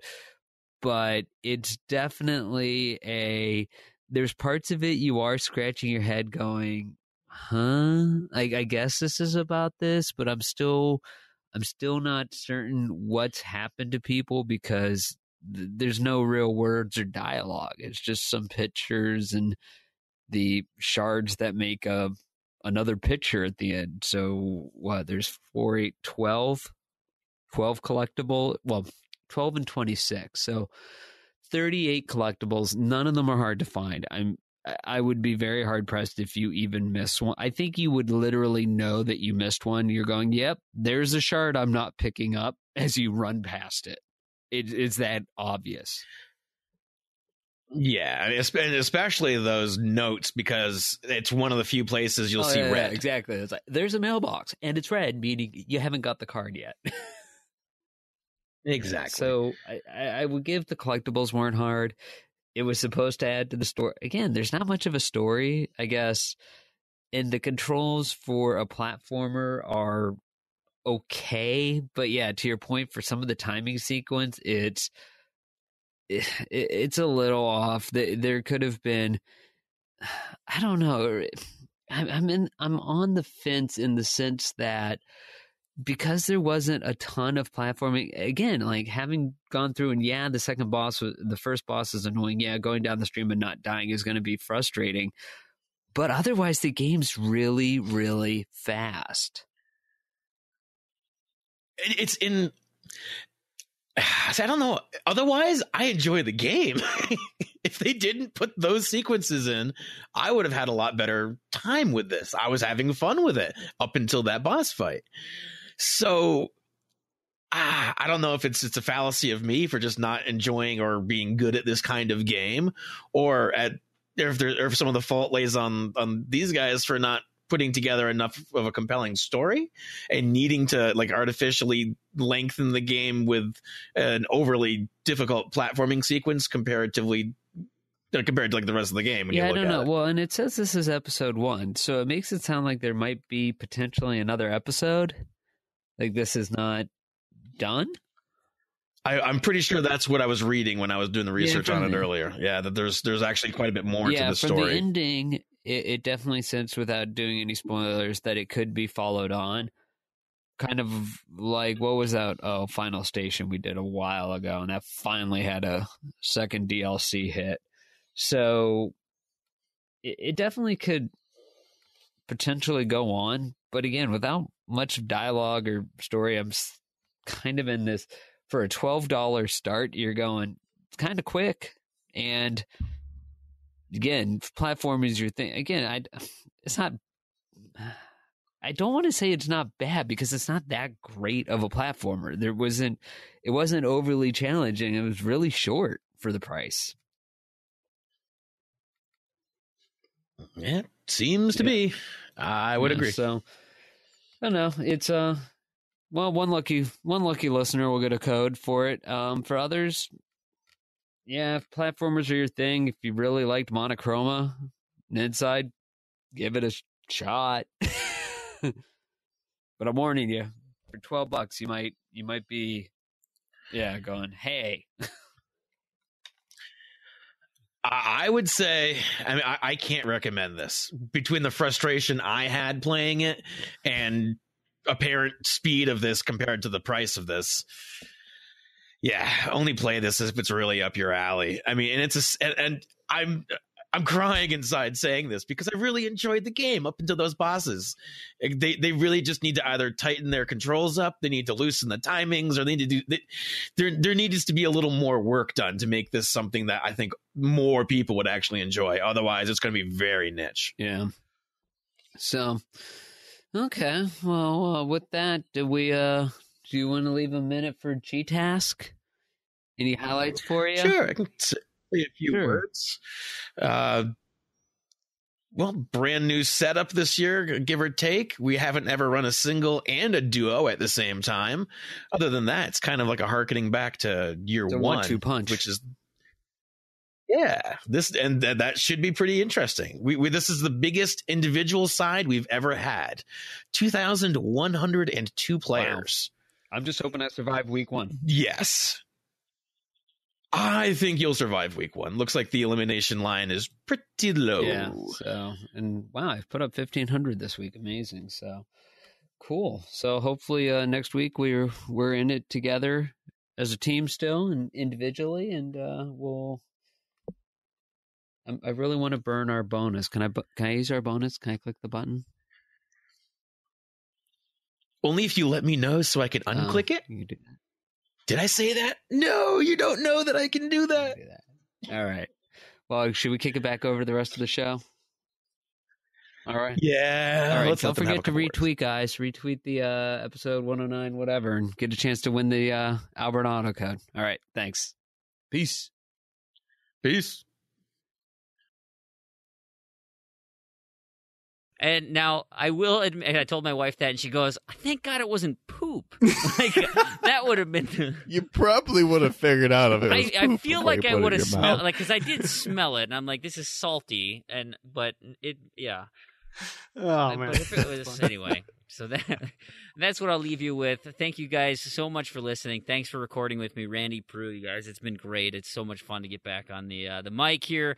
I want to thank everybody for contributing to the show. All you patrons out there who help us out each and every month. You people are amazing. Thank you so much. We owe Elroy a game, so we'll have to hook up with him. Let's see how many ACA Neo Geo games he wants to. Yeah, see what Neo Geo do you want? Be a new one this week. Yeah, we'll hook him up for sure.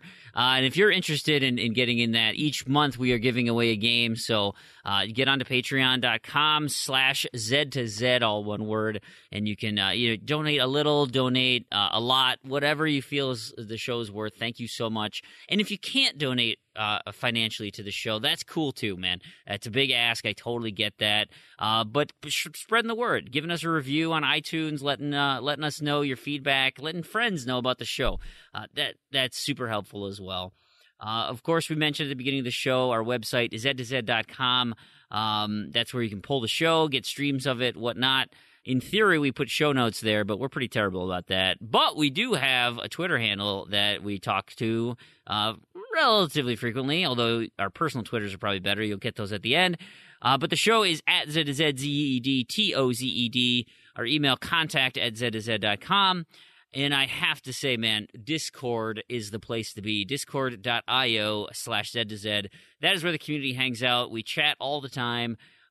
There's a lively and active community over there, and it's great when we all get together and start boosting stuff. I mean, I'm surprised with how quick and responsive people are, because we have people all over the world where it's like, hey, is anyone at home that can help me with some like Forza Horizon stuff? Yeah, hey, I'll be on in about 10 minutes. Does that work? Holy crap, yes, that's great. Not everything has to revolve around Fream Standard Time, so it's super helpful for that. If you want to get a hold of me, I'm Freamhole. You can get me on Twitter at Freamhole, FREAMWHOLE. It's my gamer tag. True Achievements. You can get me on Xbox Live, wherever.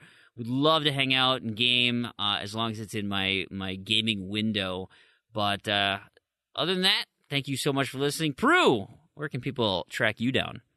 People can find me on Twitter at OneUpDan. That's the number one, not the word. Fantastic. And Randy? You can find me on Twitter at Randy2727 or on True Achievements, Crandy. Wonderful. Well, thank you. That does it for episode 109, part of the main show. I think we'll have a review, Zed. I think we'll have What the L. But on behalf of Randy and Proulx, this has been Brandon. And to all you achievement hunters and Gamerscore junkies out there, thank you so much for listening.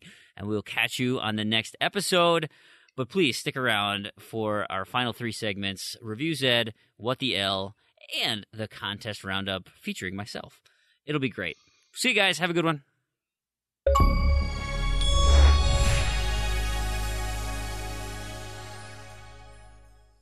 I went into the pantry quick and I grabbed a handful. Have you ever had those pretzel chunks, like where they break up the pretzels and they add the flavoring to them? So this one was s'mores. S'mores flavored ones. Oh my God, they're so good, like chocolate covered and. But it's just like a powder of chocolate and a powder of marshmallow. So they taste sweet and salty, and it's just great. But I'm at the bottom of the bag, right? So they're all like the tiny little chunks. I got to take a big handful of them and just kind of pour them in my mouth. And so I did that, and I went back down and sat in my my chair, and I'm playing, and I look down at, like near my lap on the couch, and I see a bit, and I'm like, oh, this pretzel must have fallen off my hoodie or whatever. So like I grab it and. I take a quick smell, and I'm like, oh, yeah, it's salty pretzel. I'll put this in my mouth here. It was dog food. My dog left the dog food on the chair, and I ate it, and it was gross. That's awesome. Oh, man. Hi, everybody, and welcome to our 10th episode spectacular. Woo-hoo! Of What the L with the RTDL. And I am Big Al. And I am Elroy. Hi, Elroy. How are you today? Well, I'm doing well. I just got back from PAX, so that was a good time. I had a I did cosplay this year as Mega Man. So basically, I spent the entire PAX taking pictures with people. I had no idea that there would be such an outpouring of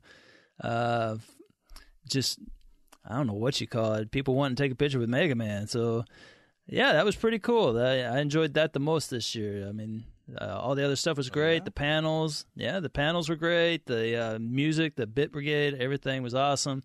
But this year, what stuck out more than anything was just being dressed as Mega Man and the reaction I got from everybody. So was that your L of the week?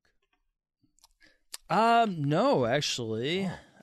Funny you should say. There is bad news on that front. There is no L of the week this week. But this week I am introducing a related segment. It is called Turk L of the Week. Grown. We here at What the L like turtles. And we like Turtles Quest, our 2017 GOTY winner. And by we, I mean that I like these things, for L hasn't quite sold his soul to the Chivo Devil just yet and won't partake in the finer things of Chivo Hunters' lives like ACA games and other games that can be completed following a 1 to 2 hour guide. A lot of them on sale this week. That being said, I fired up Adam's Venture Origins, the lesser known of the Origin games to come out last year. And I must say, I had a deja vu moment. Where had I seen such an amazing specimen of a game before? I started dissecting it by all the components that went into it. It starts off with a cast of unspectacular characters, including a D-bag named Adam and an empty vessel of skin called Evelyn, who go on a non-magical journey that is not very well explained. Terrible story? Check. Awful characters? Check. Next, there are a few collectibles that are used to advance the story. They just sit awkwardly placed in the environment and are never really explained. Pointless collectibles? Check. The dialogue comes off in the same tone, no matter if the two characters are having a friendly banter or if they're running for their lives. Regardless, it comes off as they are lifelessly reading it off a script, much like Big L does. Hey. Hey-o! The award-winning scene is where they are making a quick getaway, spoiler alert, in a car, and Adam says calmly, "Quickly, Evelyn, get in. I'm driving. This situation calls for a man behind the wheel." Evelyn responds in kind. "Really? A man? And why is that?" To which Adam retorts, "Stop fussing, woman. I am getting..." And then he is cut off unintentionally before the line can finish due to terrible programming, as the next line of text tramples all over it, much like the treatment of Proulx's improvement joke 2 weeks ago, as the car speeds off at what appears to be 15 to 20 miles per hour. Awful dialogue? Check. Nothing much about the game made sense to me, but especially so in that one time I was swallowed whole by a rock cliff. It would seem I stepped on an invisible tunnel to hell as I quickly was transported there, followed by a game over screen. And yes, I said hello to Banjo and Kazooie when I got there. Glitchiness? Check. Ultimately, the thing that caused the biggest flashback was the jump mechanic. Although Adam could not do a standing flat-footed jump of over 5 feet, he could fare quite well in a triple jump or long jump competition, get some momentum generated by walking, and Adam could leap across just about everything.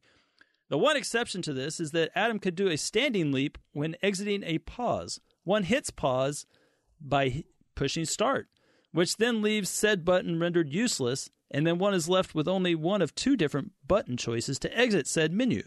As you may suspect, one of those choices is the jump button, that if used to exit the pause menu, will then send you hurtling forward about 8 to 10 feet. In the event one is following a video guide, and why wouldn't you, and you come out of the pause menu in such a fashion in a majority of the stages, you will plummet to the same place the invisible tunnel takes you. That was hell. Insane jumping? Check. All these reasons culminated for me having an epiphany. This was the sequel to Turtles Quest. This was what Turtles Quest would have looked like had it been made with a budget of more than €100. This game is cut from the same cloth, but as an added bonus, it keeps going. Long after the turtle is carted away to an unknown destination with an unclear fate in the original Turtles Quest, spoilers alert, this game just keeps going for an additional hour. It is the slow point of a turtle Band-Aid that is so bad, it's good. For that reason, it gets 9 out of 10 turtles and is my L of the week. I like turtles. Gee, man. Is there any parts of this segment that I'm involved in? Maybe an update segment or something like that? Check this out, bro. What's that, Broheem? I switched to the RTDL and I got more. More Pops on Chivos? Yeah, Professor, and more. The RTDL has flexed its muscle with the month only half over and has posted 500 pops as a whole. More ways to pop Chivos. Nice, bro, Tato Chip. That's not all, Protein Shake. The RTDL already has 2 full combos and almost 20 members in double-digit pops. Ooh, that is more. Oh, yeah. I'm all about more, Teddy Roosevelt. And that's why I bring to you RTDL Update, Edgar Allan Bro Edition. The top 5 remain largely unchanged, with the same 5 Bromo Sapiens taking their usual spots. Big Kahuna and Rocker Bro in the 1-2 spots with their full combos, followed by Youngster Kingsman 1148 in 3rd. In Bro A, Kirkland at 4th, and B. Smitty at 5th. This update, however, doesn't want to focus on these 5 Brodeo clowns, but instead wants to focus on an honorable mention. Unfading Shimmy, who earned the pop Generous from Metchbro 2033, as well as Gnarly Wave from Saints Bro, including Saints Bro 4, also known as Saints Bro and Saints Bro Get Out of Hell. In 6th place, we have Enigma Gamer 77 for his successful pop of High Roller in Monot Broly, as well as his pop in the game Limbro of Where Credit Is Due. I hear you, Enigma. Ease up there on the credit. Don't tase me, bro.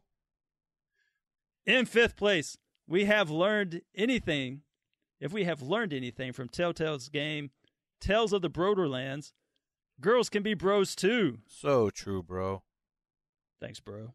Hey, we're bros, bro. That's bro. Bro for bro. Bro. Bro. Bro.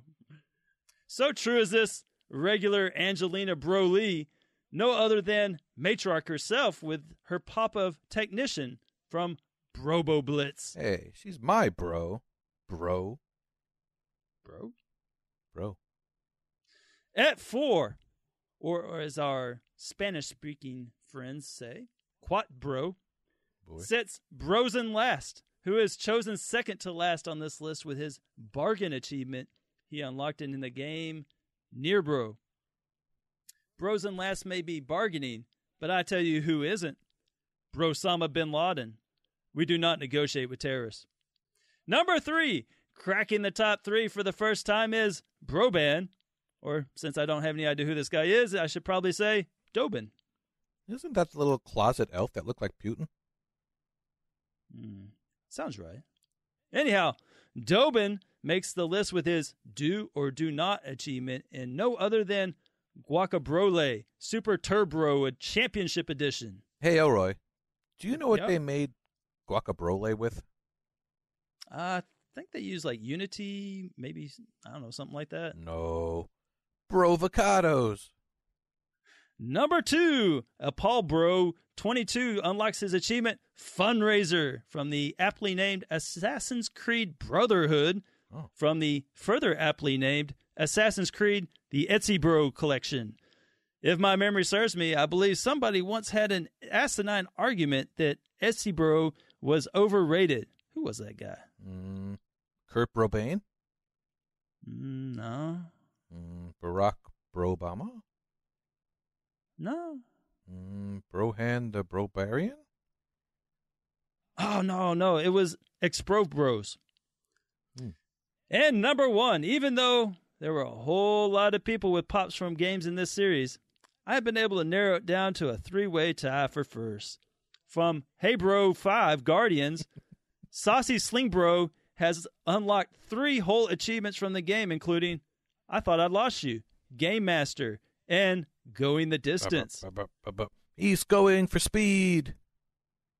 He's all alone. All alone. In his time of need. Not sure I lost my place. Also in first place, Hey Bro, the Master Chief Collection, we have Bro Boy with his Chief Bro of Sacrifice. And Mighty Main Bro with the aptly named Brover Shield, a Chief Bro. And this has been your RTDL update, Edgar Allan Bro edition. Wow, Elroy. Got some more dead horses to beat this week. That was fun. Wow. Yeah, I enjoyed it, bro. So, in the Discord chat, we hinted at having a special guest on this week. Oh, yeah, that created quite the stir, if I do recall. We got a lot of feedback on that. You ready? Are you ready to do this? Drum roll. Man. I'm excited. All right. I got to introduce this guy. All right. They're not going to believe this. All right. Our guest tonight is relatively new to the Z2Z community and has been on point in Discord, and a lot of people have been impressed with his work with the RTDL and keeping everyone informed. He stays up all day and night monitoring all the loyal RTDLers' progress and lets everyone know the achievements they have popped, how much they are worth, and how many on their list they have obtained. When Kahuna and Rocker Dude crossed the finish line with 25 this month, he was there with them and announced their full combos to the world. He is, of course, RTDL Bot. RTDL Bot, it is an absolute pleasure to have you join us this week. Thank you. It's great to be here. I really enjoy the RTDL and I just love what the L. You jokers are the best. Ha ha ha. Well, that's really kind of you to say, man. Just keeping it handy, my man. Oh, hi, Mr. Bot. I feel with you being new to the community that nobody really knows much about you yet. Are you a gamer yourself?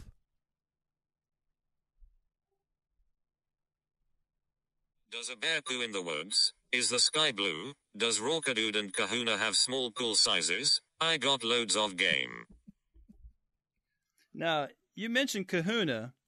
How did you handle the beginning of the month, especially with him, but not just him, but all the RTDLers got off to quite a quick start? You said got off. Ha ha, but to answer your question, that Kahuna beat me like a rented mule the first few days, but fortunately for every Kahuna out there, there is a Tominator. Ha ha ha. Tommy. Ha ha ha. Wow. So, RTDL Bot, if you were here with us, who is monitoring the RTDL lists right now? Nobody. So, if somebody pops something right now, it wouldn't register?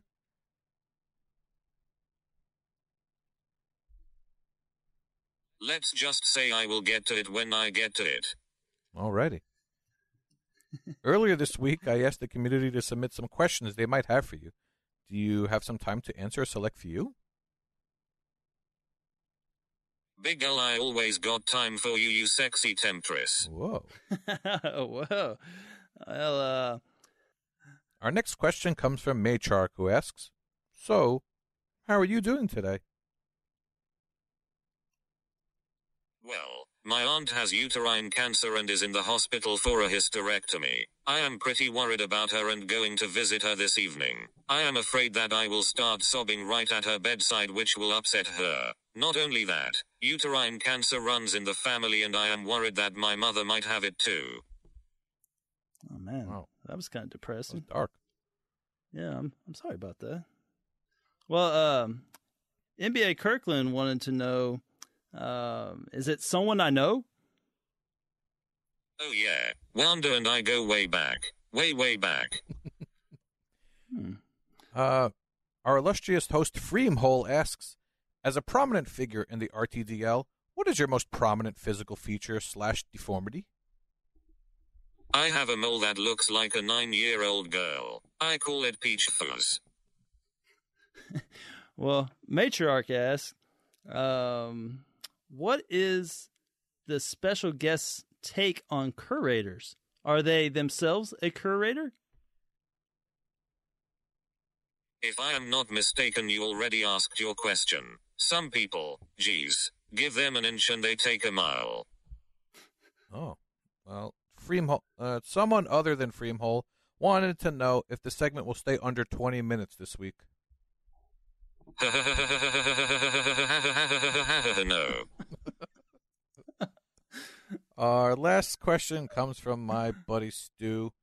He wanted to know why you talk to Big Al even though you don't have to. I donated one of my hips so that Big Al could walk again. It brings two people together. I feel like a piece of me lives on inside of him.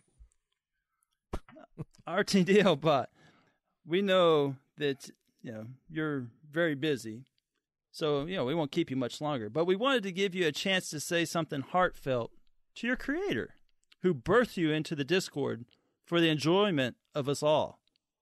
What do you have to say to ZZ Urban Spaceman? Thanks, bro.